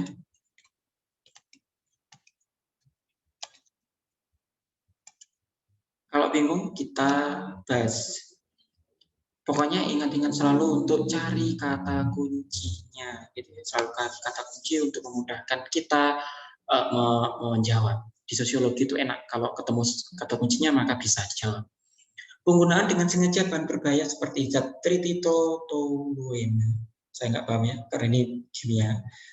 TNT dalam aksi penangkapan ikan ilegal di laut dengan tujuan agar mendapat hasil banyak dalam tangkapannya untuk kepentingan produksi. Nah, ini kata kuncinya ya. Dapat dikategorikan sebagai kejahatan. Di sini mendapatkan hasil banyak, mendapatkan keuntungan banyak, intinya kayak gitu ya. Maka jawabannya adalah corporate. Nah, corporate crime. Nah, jadi jawabannya B. Nah, untuk kata kunci yang ada di white collar crime, berarti kerah putih ya, kerah itu baju. Orang yang pakai baju putih, otomatis ada kerahnya, ada dasinya adalah orang-orang yang berada di atasan. Maka otomatis di white collar crime adalah kejahatan kerah putih yang posisinya dijabat oleh elit politik. Nah, contoh untuk ini apa? Contohnya adalah korupsi bisa, atau mungkin penyelundupan. Ya, pokoknya ini aja yang paling terkenal korupsi ya, mungkin korupsi KKN. Nah, itu aja. KKN. Nah, yang paling terkenal. Blue collar crime. Kalau blue biru berarti ini adalah masyarakat yang ada di bawah. Dalam tanda kutip di sini adalah masyarakat menengah ke bawah. Contohnya masyarakat menengah ke bawah ya yang paling umum adalah jambret ya, atau mungkin begal dan lain-lain. Kalau ini banyak. Corporate crime ini berhubungan dengan perusahaan yang dimana kata kunci yang paling penting di sini adalah mencari untung. Ya, mencari untung. Sedangkan kalau organize ya jelas banget di sini ada kata organisasi. Berarti otomatis di sini adalah terorganisir atau terencana, ya, terorganisir atau terencana. Kalau crime without victim itu adalah kondisi di mana tidak ada korban. Nah, kok tidak ada korban dalam tanda kutip di sini adalah tidak ada korban lain, korban orang lain maksudnya. Sedangkan yang jadi korban adalah dirinya sendiri, gitu ya. Korbannya dirinya sendiri. Contohnya apa Mas? Kok ada yang kayak gini? Contohnya adalah minuman keras. Nah, contoh lainnya lagi mungkin minuman keras, narkoba, dan lain-lain. Kalau organize, biasanya ini mafia gitu ya. Dan mafia, karena mereka sudah terencana banget. Terus untuk corporate crime, mencari untung ya ini perusahaan, biasanya perusahaan yang curang gitu ya. Perusahaan curang. Biasanya curangnya di sini itu adalah menggunakan produk-produk ilegal atau mungkin terlarang. Terutama kayak gini nih, kayak apa? Kosmetik yang menggunakan produk, menggunakan apa ya namanya istilahnya? Bola pokoknya pemutih-pemutih gitu yang abal-abal, lah itu nggak boleh. Itu adalah perusahaan yang curang. Kalau saya bisa mengatakan itu adalah corporate crime. Kemudian yang terakhir adalah crime without blood. Artinya adalah di sini tidak menghasilkan darah, tidak menghasilkan luka. Oh maaf, luka masih ada, tapi lebih cenderungnya ke darah itu ya. Tidak menghasilkan darah. Tapi kalau ini adalah crime without blood, itu adalah ranahnya keperasaan, gitu ya. Jadi ranahnya keperasaan. Jadi korban akan mengalami perasaan yang sakit, mungkin kayak ditinggal mantan, itu masuk di sini nih, crime without blood. Gitu ya. Cry without blush adalah ditinggal mantan, boleh. Kalau seandainya kalian pakai sudut pandang kayak gitu, boleh. Biasanya kalau yang cara mudahnya itu selain ditinggal mantan, itu adalah mungkin kayak penghinaan. Terus kemudian bisa juga kayak diskriminasi. Tapi diskriminasi berupa verbal ya. Diskriminasi verbal. Itu ranahnya nanti ke pemikiran, ke perasaan. Itu mungkin kayak itu apa? Bunuh diri di artis-artis Korea gitu ya. Artis-artis Korea itu kan kadang kalau seandainya nggak terima hujatan netizen, maka yang akan terjadi adalah mereka bunuh diri. Itu adalah diskriminasi secara verbal.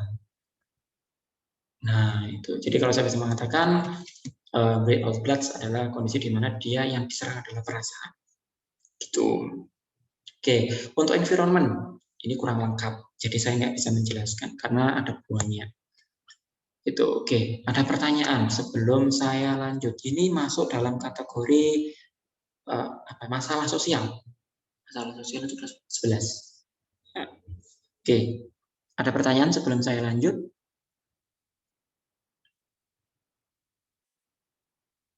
Kita baru 5 soal kalau nggak salah.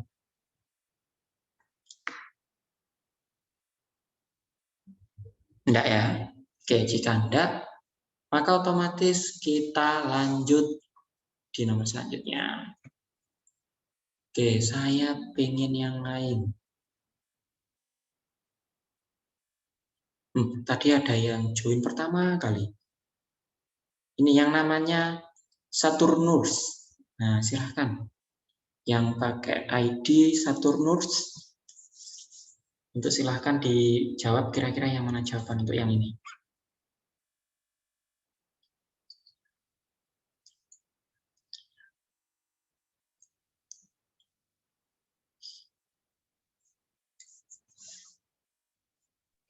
Enggak sih, Kak.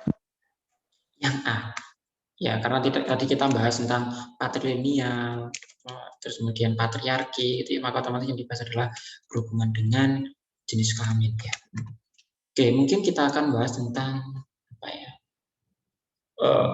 ketidakadilan gitu ya, berhubungan dengan ketidakadilan ya.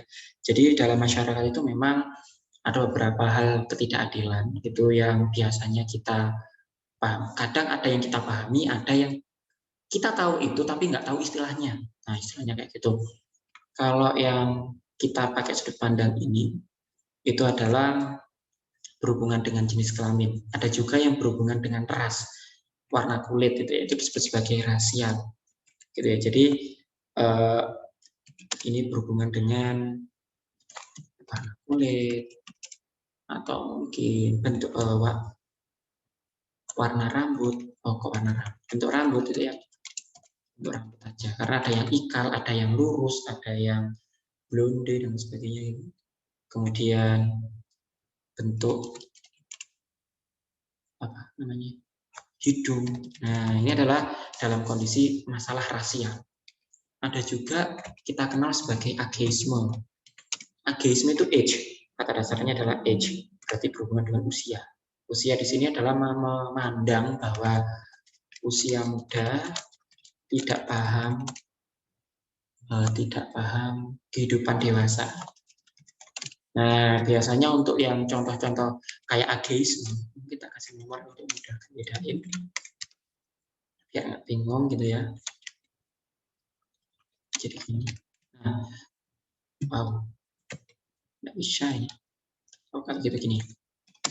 Untuk yang ageisme itu contohnya, kalau saya bisa memberikan contoh itu kayak gini misalnya.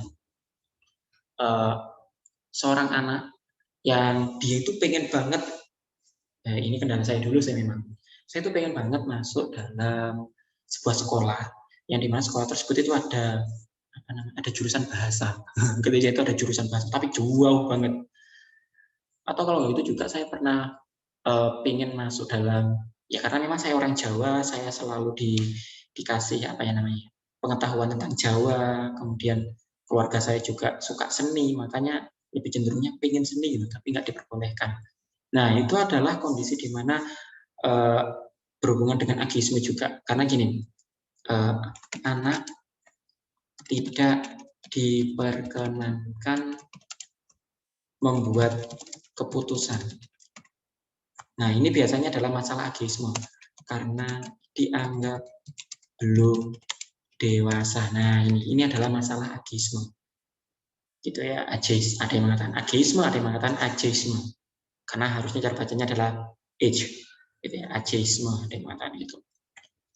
Ada juga yang tadi ya jenis kelamin. Nah, kalau yang jenis kelamin itu berhubungan dengan cewek harus masak, cowok harus cewek itu apa aja ya? Yang berhubungan dengan indikator cewek itu biasanya adalah cewek itu masak, kemudian menjahit. Padahal dulu saya ketika SMA muatan lokalnya bukan bahasa Jawa atau mungkin apa itu, muatan lokalnya adalah tata busana. Jadi saya bisa jahit. Nah ini yang menjadi masalah kan akhirnya. Ya, cewek masak, menjahit gitu ya. Kalau cowok itu biasanya itu main pedang-pedangan atau mungkin suka Power Rangers. Ya meskipun saya juga suka itu sejak kecil memang. Atau mungkin apa lagi ya, cowok itu main sepak bola. Saya sih suka sampai SMA, tapi setelah SMA saya suka sih males, nggak bisa gerak. Oke, itu jadi ada beberapa ya, kalau di sini apa istilahnya, kayak permasalahan yang ada di masyarakat. Jadi permasalahan yang berhubungan dengan beberapa hal. Nah, di sini tak bagi menjadi 3. Ini yang paling sering ada gitu. Sebenarnya ada banyak, tapi yang paling keluar itu adalah rasial, ageisme, atau kalau begitu jenis kelamin biasanya yang dibahas. Kalau jenis kelamin itu nanti dihubungkan dengan yang namanya struktur sosial. Itu ya, jadi jawabannya benar jenis kelamin. Oke, lanjut di nomor 8. Saya ingin yang beda lagi. Silahkan di sini ada nama Ega.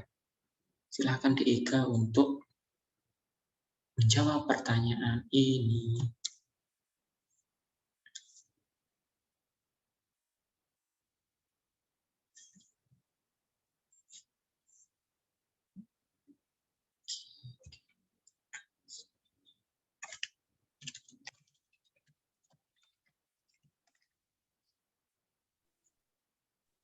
Deviasi.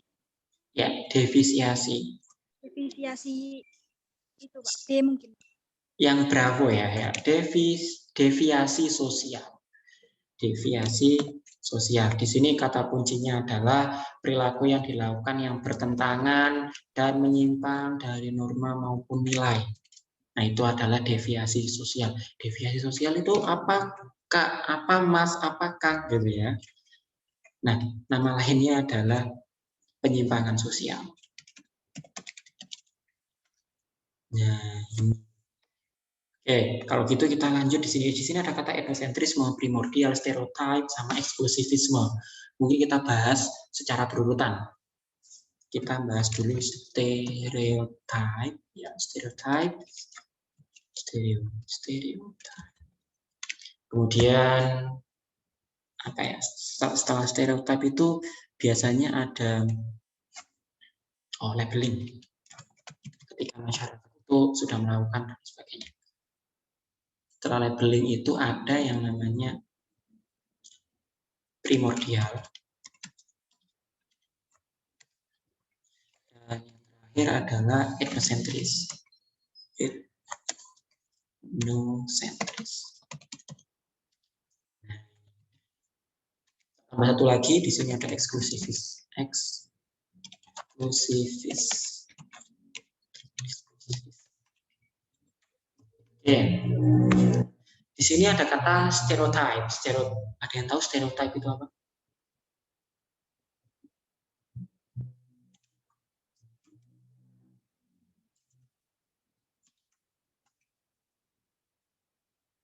Kita lanjut aja ya. Waktunya tinggal dikit ternyata. Stereotype itu kalau saya bisa mengatakan sudut pandang. Sudut pandang. Jadi di mana masyarakat itu punya pandangan umum. Jadi sudut pandang umum terkait suatu masyarakat, terkait suatu orang, terkait suatu kelompok. Nah, misalnya kayak apa? Kita kasih nomor lagi-lagi biar memudahkan.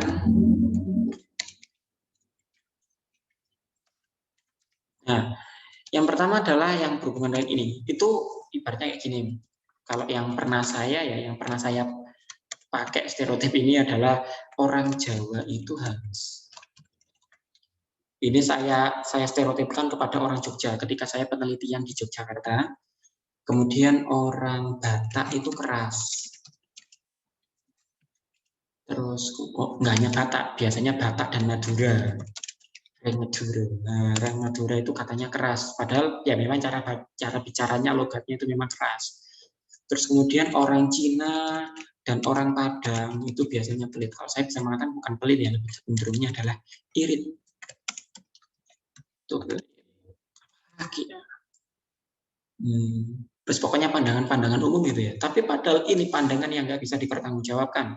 Saya bisa mengatakan itu. Karena ketika saya penelitian di Jogja, baru sampai di stasiun Lempuyangan ketika itu, baru turun, baru keluar dari stasiun, ada orang berkata kasar, ada orang yang berkata kotor. Aku saya berpikir gini, oh itu pengecualian. Nah, gitulah. Kalau saya bisa mengatakan stereotip itu nggak bisa digunakan gitu ya. Yang bisa kita lakukan adalah cross check dahulu, yakni akan terbentuk yang namanya labeling. Jadi labeling itu adalah sebuah judge atau sebuah penilaian kepada seseorang karena dia telah melakukan suatu hal. Gitu ya. Jadi kalau saya bisa mengatakan penilaian kepada seseorang karena telah melakukan suatu hal. Mungkin yang jadi kendala di masyarakat itu adalah tidak bisa membedakan antara stereotip sama labeling. Labeling, iya labeling sih kayaknya yang bisa mendekati itu ya. Stereotip, judge, kayak gitu. Yang dimana masyarakat itu menganggap, oh maaf, lebih tepatnya stigma deh kayaknya yang lebih enak. Ya, stigma. Kalau stigma itu lebih enak. Kalau labeling itu nanti habis. Nanti sama nanti dengan yang lain. Stigma aja. Nah, contohnya untuk ini tuh kayak yang kemarin. Masyarakat itu masih belum bisa membedakan antara stigma dan stereotip. Nah, gimana kok belum bisa? Ketika kita bahas Nisa Sabian. Nah, ketika kita bahas Nisa Sabian, ketika kita di otak kita tiba-tiba ada terlintas kata Nisa Sabian, maka yang akan terlintas adalah pelakor. Kemudian mempermalukan orang Islam, atau kalau nggak gitu ada yang menganggap bahwa oh ternyata orang Islam itu kayak gini ya. Nah, ketika ada orang yang mengatakan bahwa oh ternyata orang Islam itu kayak gitu ya, pelakor, berarti dia sudut pandangnya adalah stereotip. Dia tidak menggunakan sudut pandang stigma, karena sudut pandang stigma itu terjadi ketika masyarakat itu melihat dulu baru menilai, dan itu jangan dihubungkan dengan yang lainnya, tapi arahkan kepada orang itu sendiri. Gitu. Contohnya kayak gini, guys.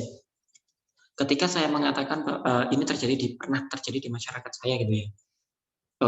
Hamil di luar nikah misalnya gitu. Ya memang ada sih teman saya dulu SMP. Ketika yang terjadi adalah hamil di luar nikah, maka yang dipermasalahkan di situ itu adalah terbentuknya stigma, bukan stereotip gitu ya. Tapi masyarakat membangun membangun stereotip, di mana mengatakan bahwa SMP saya itu adalah SMP yang mencetak anak-anak yang hamil di luar nikah. Salah, itu nggak boleh. Nah, itu adalah stereotip. Yang benar itu adalah stigma. Gitu. Stigma itu adalah untuk satu orang, dua orang yang sudah melakukan. Tuh, jadi kalau saya bisa mengatakan stigma itu adalah, nanti memang stigma ini ranahnya ke labeling memang. Gitu. Lebih tepatnya ke stigma itu aja. Jadi mungkin ibaratnya kayak melihat orang Jawa yang berbicara kasar. Nah, ketika kita tahu ada orang Jawa yang berbicara kasar, maka otomatis kita akan memberikan stigma, oh ternyata nggak semua orang Jawa itu halus ya, ini ada orang kasar. Kemudian saya juga pernah ketemu ini sama orang Padang. Ketika saya bertemu dengan orang Padang, ya alhamdulillah saya bisa bahasa Minang gitu. Ketika saya ngomong pakai bahasa Minang, welcome sama saya, mereka juga bisa welcome dengan suku-suku yang lain, ternyata nggak hanya Minang. Mereka juga bisa bertemu dengan orang Jawa dan bisa akur, dan mereka bukan pelit, tapi lebih cenderungnya adalah iri. Begitu pula orang Cina. Batak dan Madura itu dikatakan keras, bukan keras ya, lebih tepatnya adalah tegas gitu. Karena saya pernah bertemu dengan orang Madura dan berbahasa dengan Madura dengan mereka. Ketika saya ngomong pakai bahasa logat Madura, memang terkesan kayak nadanya tinggi memang. Karena memang mereka dekat dengan pantai. Ketika dekat dengan pantai, maka cara ngomongnya adalah dengan bahasa yang keras. Nah, itu. Kemudian di sini ada kata primordialisme. Ada yang mengatakan primordialisme, ada yang mengatakan gitu. Primordialisme itu adalah masyarakat yang bangga dengan budayanya sendiri. Contohnya kayak saya. Saya nggak perlu jauh-jauh untuk mencari contoh karena saya sendiri melakukannya. Saya orang Jawa, kalau saya kadang-kadang kemana-mana saya pakai jari. Saya pernah ke pasar pakai jari. Nah, itu adalah saya bangga dengan budaya saya sendiri. Itu adalah primordialisme, gitu ya. Dan mereka menganggap bahwa orang yang nggak sepemahaman dengan dia ya nggak apa-apa silahkan. Tapi saya merasa saya seperti ini saya nyaman. Saya kalau nggak pakai jari, kadang pakai jari gaya Jogja, gaya Solo. Kalau nggak gitu saya pakai kamen. Jadi sarung gaya Bali. Nah, biasanya gitu. Saya kadang ke pasar, kadang ke mana ya, ke pasar beli jajan. Saya cuma beli jajan aja, pakai pakaian kayak gitu. Nah, itu adalah menunjukkan saya orang yang primordialisme, di mana saya bangga menggunakan budaya saya. Saya memegang teguh budaya saya. Berbeda dengan etnosentrisme. Etnosentrisme itu dia bangga dengan budayanya sendiri. Tapi apakah hanya itu? Enggak. Yang lebih lagi adalah dia menghina budaya lain. Nah, ini. Jadi bedanya primordialisme sama etnosentrisme seperti ini. Gitu ya. Terus kemudian yang terakhir ada eksklusivisme di sini. Eksklusivisme itu biasanya kalau saya pernah belajar apa namanya dulu agama-agama besar gitu ya, yang berhubungan dengan jadi sejarah agama-agama besar, maka kita akan bahas tentang eksklusivisme. Apa itu Mas eksklusivisme? Apa itu Kang? Apa itu Kak? Gitu ya. Eksklusivisme itu adalah sebuah pemahaman yang dimana menganggap bahwa dirinya itu khusus, kelompoknya itu khusus, kelompoknya itu hanya boleh dimasuki oleh orang tertentu saja. Jadi kalau saya bisa mengatakan mempersingkatnya adalah cara pandang. Biasanya agama ya, biasanya cara pandang kasih gini. Biasanya agama kepada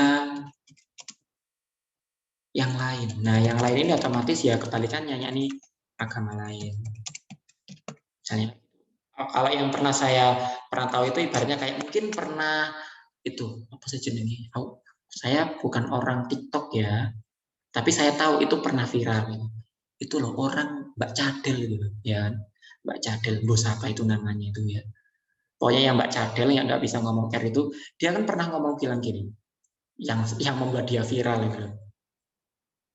Kelompok kita itu hanya diisi oleh orang-orang yang gini, yang gini. Itu menunjukkan eksklusivisme, gitu. Cara pandang kepada orang lain bahwa kamu itu kamu nggak bisa masuk kelompokku karena kamu nggak bisa gini, nggak bisa gini. Kita orang-orang kaya, kita itu orang-orang mewah, gitu kan ya ngomongnya, yang dimana harus main ke sini, harus main ke sini. Kalian nggak bisa masuk circle kami, gitu.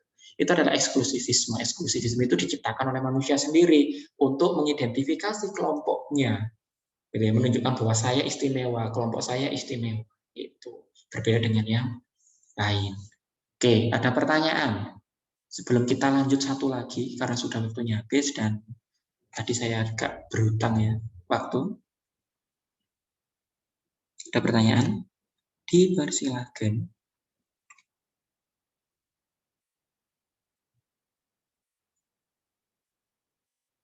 Mbak. Enggak ya. Oke, jika tidak maka kita lanjut. Nah, ini gimana? Selalu keluar kalau dalam sosiologi ya. Ini selalu keluar dari tahun 2015 sampai tahun 2019, 2021 juga keluar juga. Oke, saya mungkin minta untuk ini Wayan Rizka. Oke.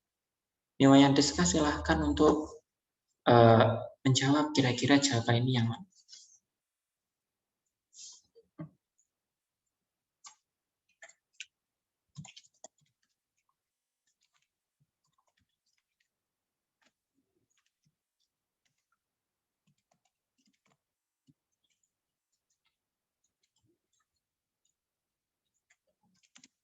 Halo, Niwayan Rizka, kira-kira yang mana jawabannya? Yang A bukan, Kak. Gemenschaft itu yang apa? Yang paguyuban, yang ikatan batin. Yang ikatan batin. Berarti dimasuk akalkan nggak kira-kira? Kalau yang Gemeinschaft itu berhubungan dengan ikatan apa aja? Ikatan darah, kedaerahan, sama ideologi.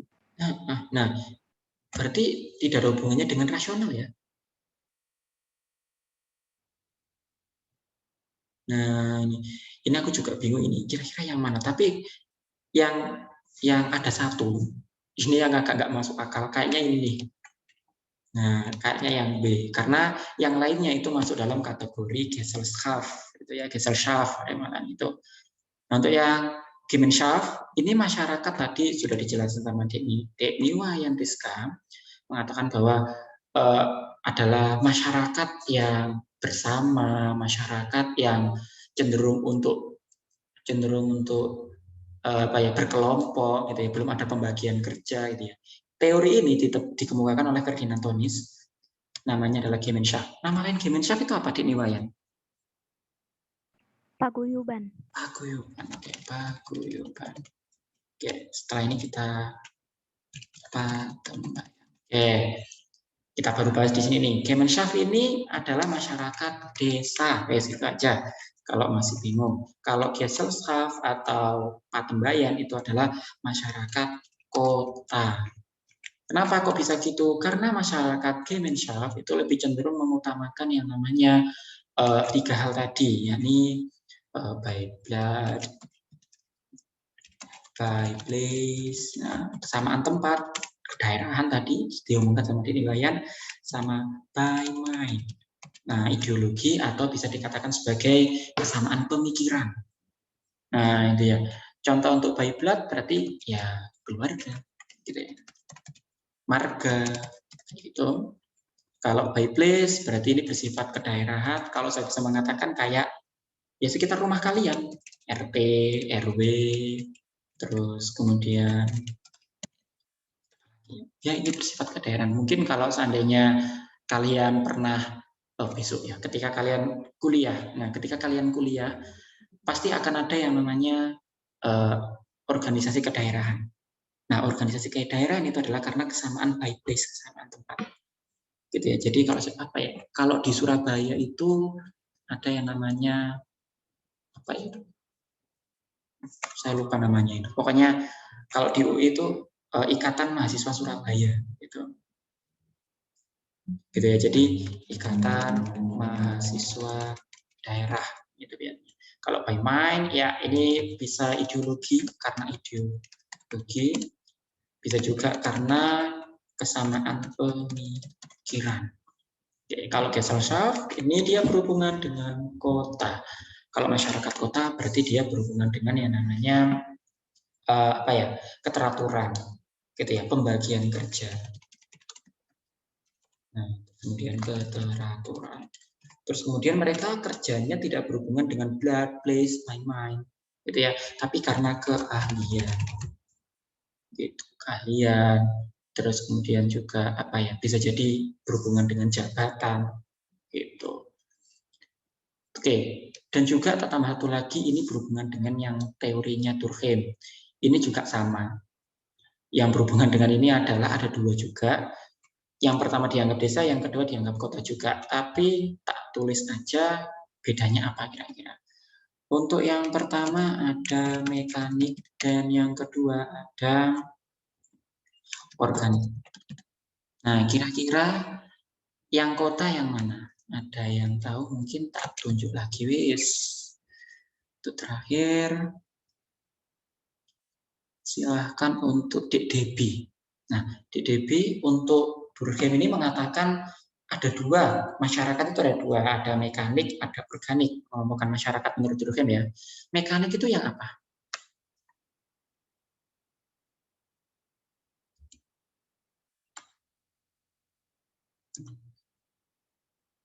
Halo, mekanik itu yang apa?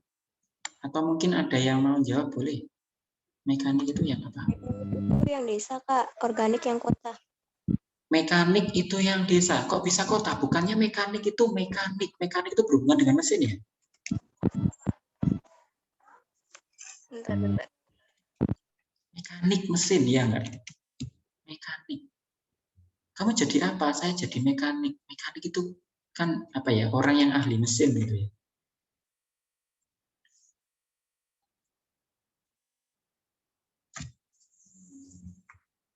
Gimana ini?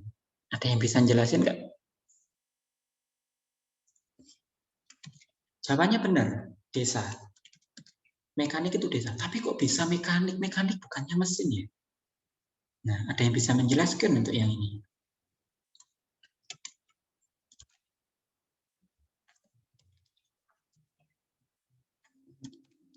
Kalau tonis itu berhubungan dengan kedekatan gitu ya, berhubungan dengan kedekatan, berhubungan dengan kekerabatan, berhubungan dengan yang namanya kesamaan gitu. Tapi kalau seandainya Durkheim itu beda. Nah, kira-kira pakai apa Durkheim ngomongnya?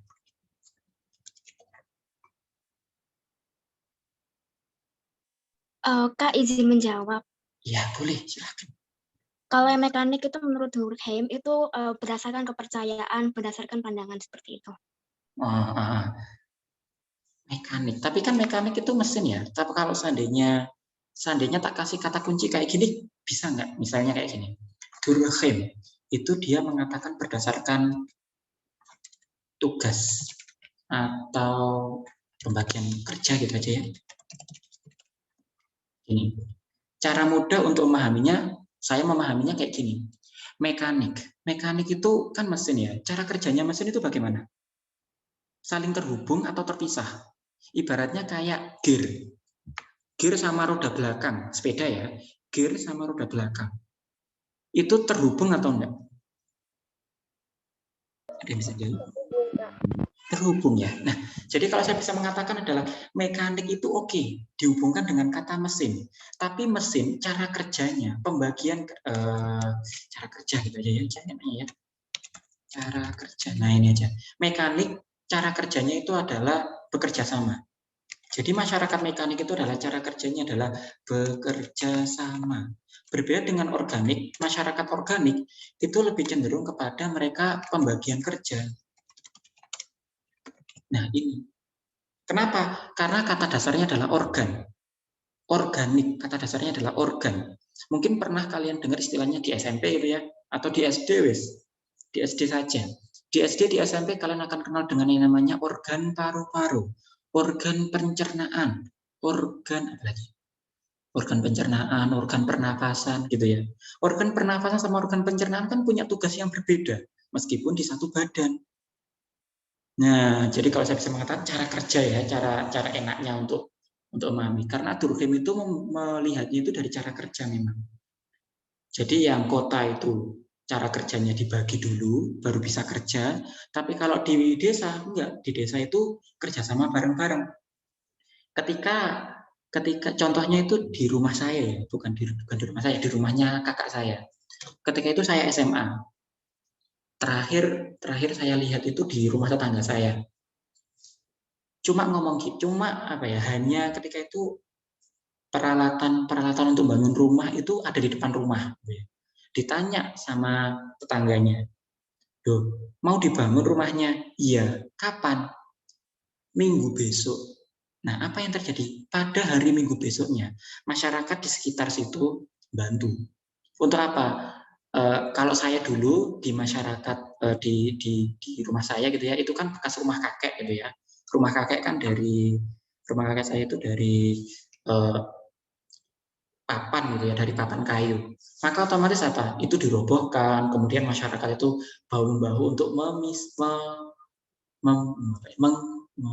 meminggirkan.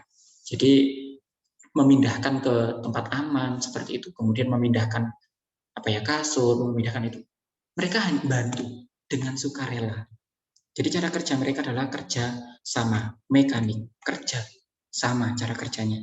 Berbeda dengan organik. Organik itu organ, mereka bekerja sesuai dengan tugasnya masing-masing. Gitu ya, pembagian kerja.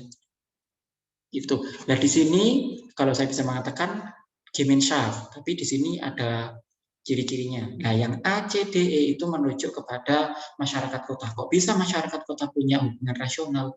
Iya, hubungan rasional itu adalah berhubungan dengan gini. Saya untung nggak kerjasama dengan dia? Nah, itu adalah pandangan masyarakat kota.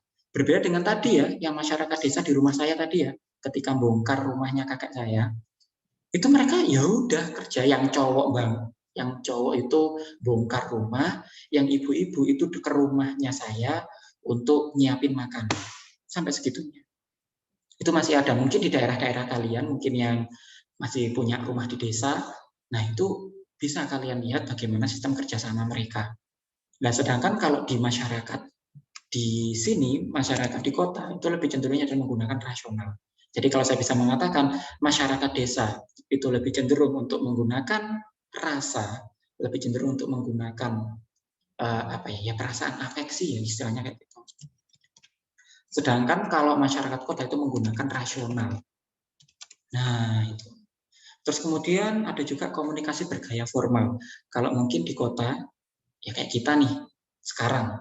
Masyarakat kota, ketika dengan adanya sistem pembagian kerja yang begitu jelas, maka yang akan terjadi adalah kita ngomong dengan atasan akan tercipta yang namanya kosakata formal. Nah, itu ya, jadi komunikasi formal. Sedangkan kalau tadi yang mekanik desa atau Gemeinschaft tadi, kan ada keluarga ya, kan nggak mungkin kita ngomong sama orang tua kita, ayah saya gusar, ayah saya ingin, kan nggak mungkin pakai bahasa Indonesia yang baik dan benar gitu. Jadi kalau saya bisa di sini ngomongkan adalah komunikasi non formal. Ya. Terus kemudian mana lagi ini? Kontraktual, iya. Kalau yang mekanik desa itu lebih cenderung ke arah kata langgeng, gitu ya. Bisa jadi itu selamanya. Tapi kalau yang kota itu kontraktual, di mana contohnya saya nih masyarakat desa, saya ketika punya KTP desa saya ya udah, saya selama itu akan menjadi masyarakat desa situ dan akan diterima oleh masyarakat desa situ. Berbeda kalau di masyarakat kota, ya saya tinggal di sini kan ya nggak tetap ya, maka otomatis yang akan terjadi adalah kontrak. Makanya di Surabaya itu ada yang namanya surat izin apa itu tidak tetap. Nah, surat izin untuk tinggal tidak tetap, di mana saya harus memperbarui setiap tahun. Kontrak kan secara tidak langsung. Nah, kemudian kontekstual dalam menghadapi masalah, maksudnya itu ketika menghadapi sebuah masalah itu kalau di kota itu lebih cenderung untuk melihat masalah yang ada dan juga berusaha untuk menyelesaikan. Tapi kalau mekanik, ya mohon maaf, mereka berusaha untuk nggak mau ikut campur dalam sebuah masalah. Tapi ya gitu, mereka heboh dengan sendirinya ketika tahu ada masalah di situ. Itu harus ngapain, kita harus ngapain gitu. Nah, itu sih. Untuk perihal ini, Ferdinand Tönnies dan Durkheim untuk membedakan Gemeinschaft dan juga Gesellschaft atau paguyuban dan juga patembaian dan juga punyanya Durkheim, mekanik dan organik, ada pertanyaan atau tidak?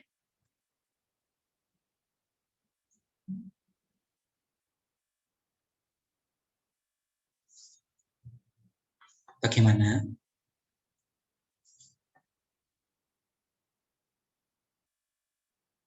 Oke, jika tidak, saya tambah satu lagi ya, sekalian, biar dapat 9. Nah, oke, tak tambah satu lagi biar enak. Tapi ini bebas siapa yang jawab, saya persilahkan, tapi saya baca soalnya dulu. Dalam situasi pandemi COVID-19 yang melanda dunia saat ini, maka program vaksinasi menjadi sebuah penemuan baru yang secara urgensitas ditemukan dalam waktu relatif singkat dan langsung dapat diaplikasikan penggunaannya dalam kehidupan sehari-hari dengan maksud membuat proses penularan terputus, merupakan contoh dari kira-kira jawabannya yang mana ini?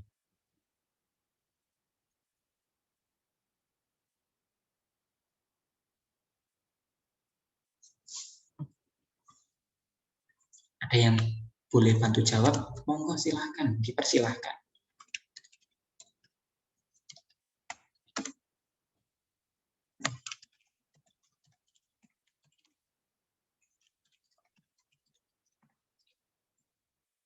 Oke, ini untuk tahapan ya, tahapan penemuan.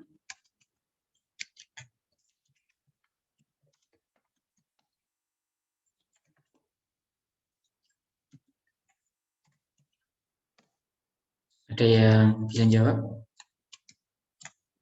Atau posing?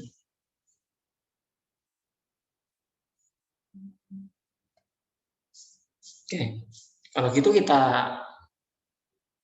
bahas aja ya kalau gitu ya. Di sini ada beberapa kata kunci, meskipun agak simpang siur ya di sini ya. Dalam situasi pandemi COVID-19 yang melanda dunia saat ini, maka program vaksinasi menjadi sebuah penemuan baru yang secara urgenisitas ditemukan dalam waktu relatif singkat dan langsung dapat diaplikasikan penggunaannya dalam kehidupan sehari-hari. Kata kunci di sini yang paling bisa dipakai itu adalah ini. Program vaksinasi menjadi sebuah penemuan yang baru yang ditemukan dalam waktu relatif singkat dan langsung dapat diaplikasikan. Ini bisa dipakai kata kunci yang ini. Nah, kata kunci yang ini bisa dipakai karena gini, kita pakai tahapan penemuan. Tahapan penemuan itu dibagi menjadi 3. Yang pertama adalah discovery, yang kedua adalah invention, dan yang ketiga adalah innovation. Kalau discovery, dia posisinya adalah menemukan. Selesai, titik. Kalau invention, saya bisa mengatakan digunakan dan diterima masyarakat. Nah ini, dan innovation. Nah innovation ini adalah pengembangan, mengembangkan. Nah ini. Jadi bedanya adalah semuanya ini. Terus contohnya apa Mas? Contohnya untuk ini. Contoh untuk discovery, gini tuh ya. Contoh untuk discovery itu adalah saya kasih 2 contoh yang nantinya salah satunya akan tidak menjadi invention, gitu ya. Roda mobil kelima. Sama satu lagi itu enaknya apa ya? HP, telepon. Nah, saya punya 2 contoh, roda mobil kelima dan juga telepon. Nah, ini. Emang ada, Mas? Ya, dulu pernah ada discovery, tapi tidak diterima masyarakat. Nah, karena nggak diterima masyarakat inilah, sehingga dia tidak mencapai tahap invention. Yang mencapai tahap invention adalah telepon yang ditemukan oleh Meucci, ya. Bukan Graham Bell, tapi Meucci. Diperbaiki tahun 2003. Nah, telepon itu adalah invention. Kemudian kalau innovation-nya adalah ya perubahan dari telepon menjadi HP. Nah, ini menjadi telepon genggam. Nah, ini. Jadi discovery itu adalah penemuan. Kalau seandainya penemuan tersebut tidak diterima sama masyarakat, tidak digunakan oleh masyarakat, berarti dia tidak mencapai invention. Tapi kalau diterima dan digunakan oleh masyarakat, berarti dia mencapai invention. Nah, ketika masyarakat itu sudah mulai lelah, sudah mencapai bosen gitu ya, ini adalah teori perubahan sosial dalam tanda kutip. Untuk teori fungsionalisme gitu ya, karena merasa bahwa tidak berfungsi, maka mereka akan melakukan inovasi. Oke, mungkin tak jelaskan dulu untuk itu juga ya. Jadi ada teori apa namanya itu, teori perubahan sosial. Teori perubahan sosial itu ada 5 yang paling terkenal gitu ya. Yang pertama adalah linier. Nah, terkenal. Yang kedua adalah siklus. Kemudian evolusi. Kemudian yang keempat adalah fungsionalisme. Terus kemudian ada lagi satu lagi, linear siklus, fungsionalisme, evolusi, sama oke nanti aja, saya agak lupa. Yang pertama adalah linear. Kalau linear itu berarti dia mengalami menjadi lebih baik atau menjadi lebih buruk, gitu ya.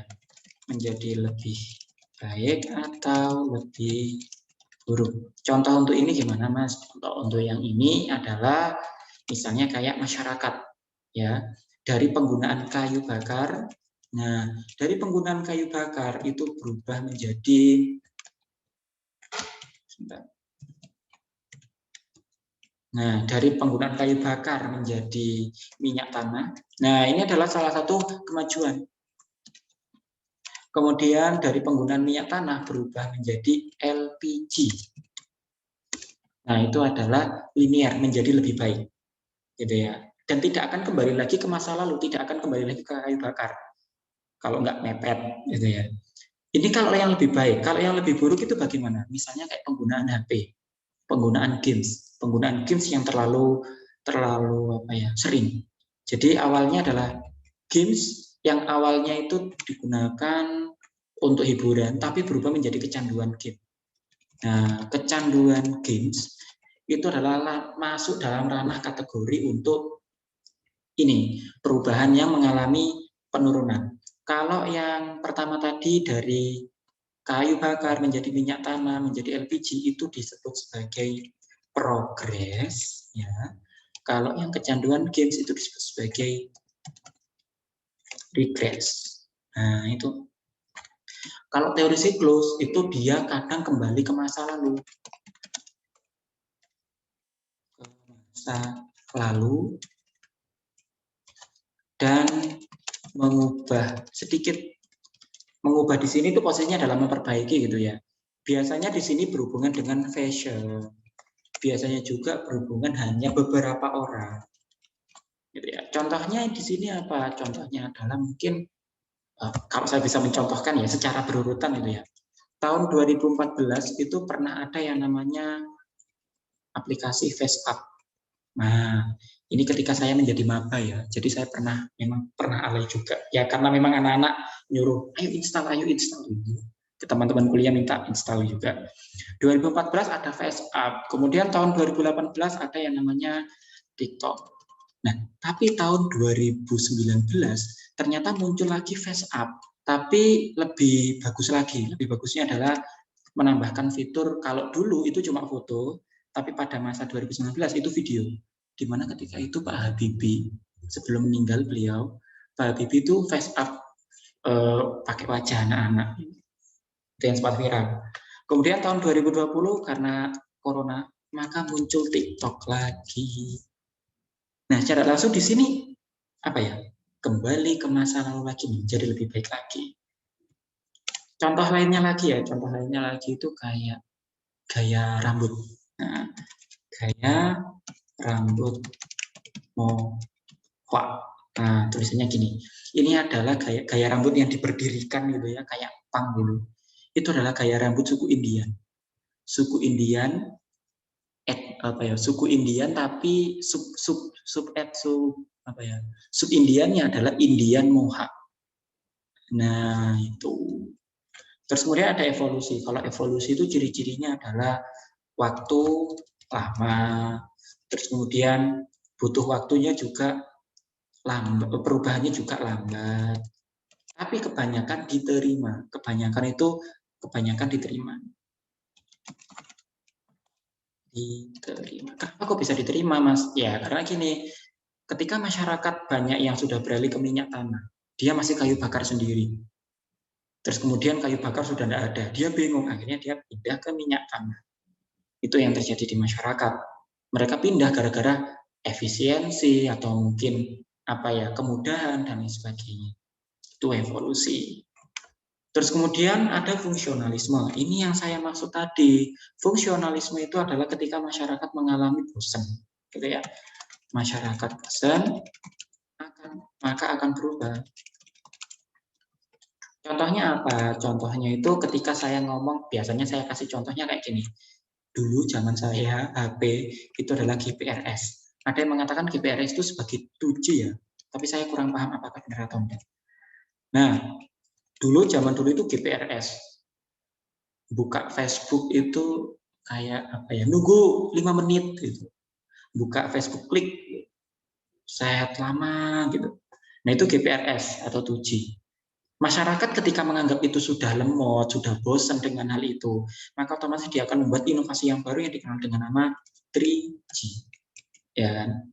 Dan ternyata masyarakat kemarin juga merasa kok lemot gitu ya. Kok lemot ya 3G. Akhirnya muncul 4G. Dan sekarang masyarakat menganggap 4G itu lemot. Nah, maka muncul 5G sekarang. Nah, itu ya. Jadi fungsionalisme itu dalam masyarakat merasa bosan, menganggap itu sudah tidak bisa berfungsi sesuai dengan keinginan, sehingga mereka akhirnya beralih menjadi yang lebih baru, menjadi yang lebih maju. Apalagi ya, linear, siklus, evolusi, fungsionalisme, sama konflik. Nah, untuk ini ada dua teori. Teori yang pertama mengatakan bahwa konflik baru perubahan, sedangkan yang satunya adalah perubahan baru konflik. Contoh untuk masing-masing. Oke, contoh untuk masing-masingnya adalah contoh untuk konflik baru perubahan itu adalah misalnya kayak DPR. DPR buat undang-undang. Mereka akan debat untuk menentukan bagaimana keputusan undang-undangnya. Nah, itu adalah konflik baru perubahan. Apa? Undang-undang baru. Nah, sedangkan kalau perubahan dulu baru konflik itu contohnya ya dampak daripada undang-undang baru gitu ya. Yakni undang-undang ditolak mahasiswa, ibaratnya kayak gitu ya. Jadi ketika mahasiswa itu menolak undang-undang yang baru itu adalah perubahannya dulu, yakni perubahan undang-undang, akhirnya terjadi konflik. Nah, ini adalah 5 teori yang berhubungan dengan perubahan sosial yang paling terkenal, yang sering dihubungkan dengan pembelajaran di sekolahan. Terus jawabannya yang mana ini, Mas? Nah, karena di situ ada kata program vaksinasi yang menjadi sebuah penemuan baru yang secara urgensitas ditemukan dalam waktu relatif singkat dan langsung dapat diaplikasikan. Diaplikasikan berarti bisa digunakan gitu ya. Nah, ini sebenarnya agak membingungkan memang antara discovery sama invention. Memang agak membingungkan memang. Nah, cari amannya adalah invention. Kenapa? Karena dia diaplikasikan, ada kata diaplikasikan. Oke, sampai nomor 9 ini ada pertanyaan nggak sebelum saya akhiri?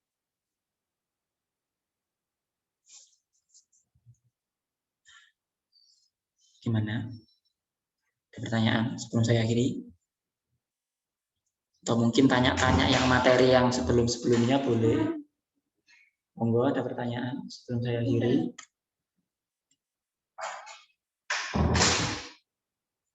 Tidak.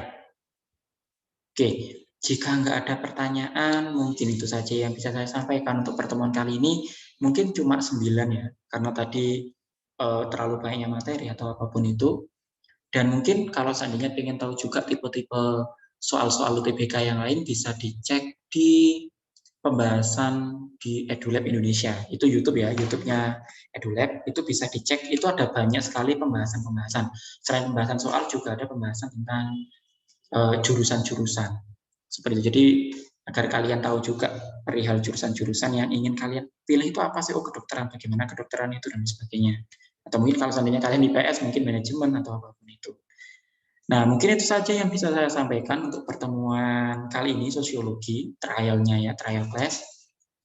Jika seandainya ada kekurangan, mungkin itu yang bisa saya share, dan juga mungkin itu saja yang bisa saya berikan kepada kalian karena adanya keterbatasan waktu. Jika ada pertanyaan, mungkin bisa join ke EduLab, dan nanti bisa ditanyakan kepada para pengajar-pengajarnya bagaimana. Dan jika nggak ada pertanyaan, itu saja yang bisa saya sampaikan, dan sampai jumpa, dan saya akhiri. Wassalamualaikum warahmatullahi wabarakatuh. Om Shanti Shanti Om, dan selamat sore. Sampai jumpa. Makasih, Kak. Sama-sama. Makasih, Kak. Makasih, Kak.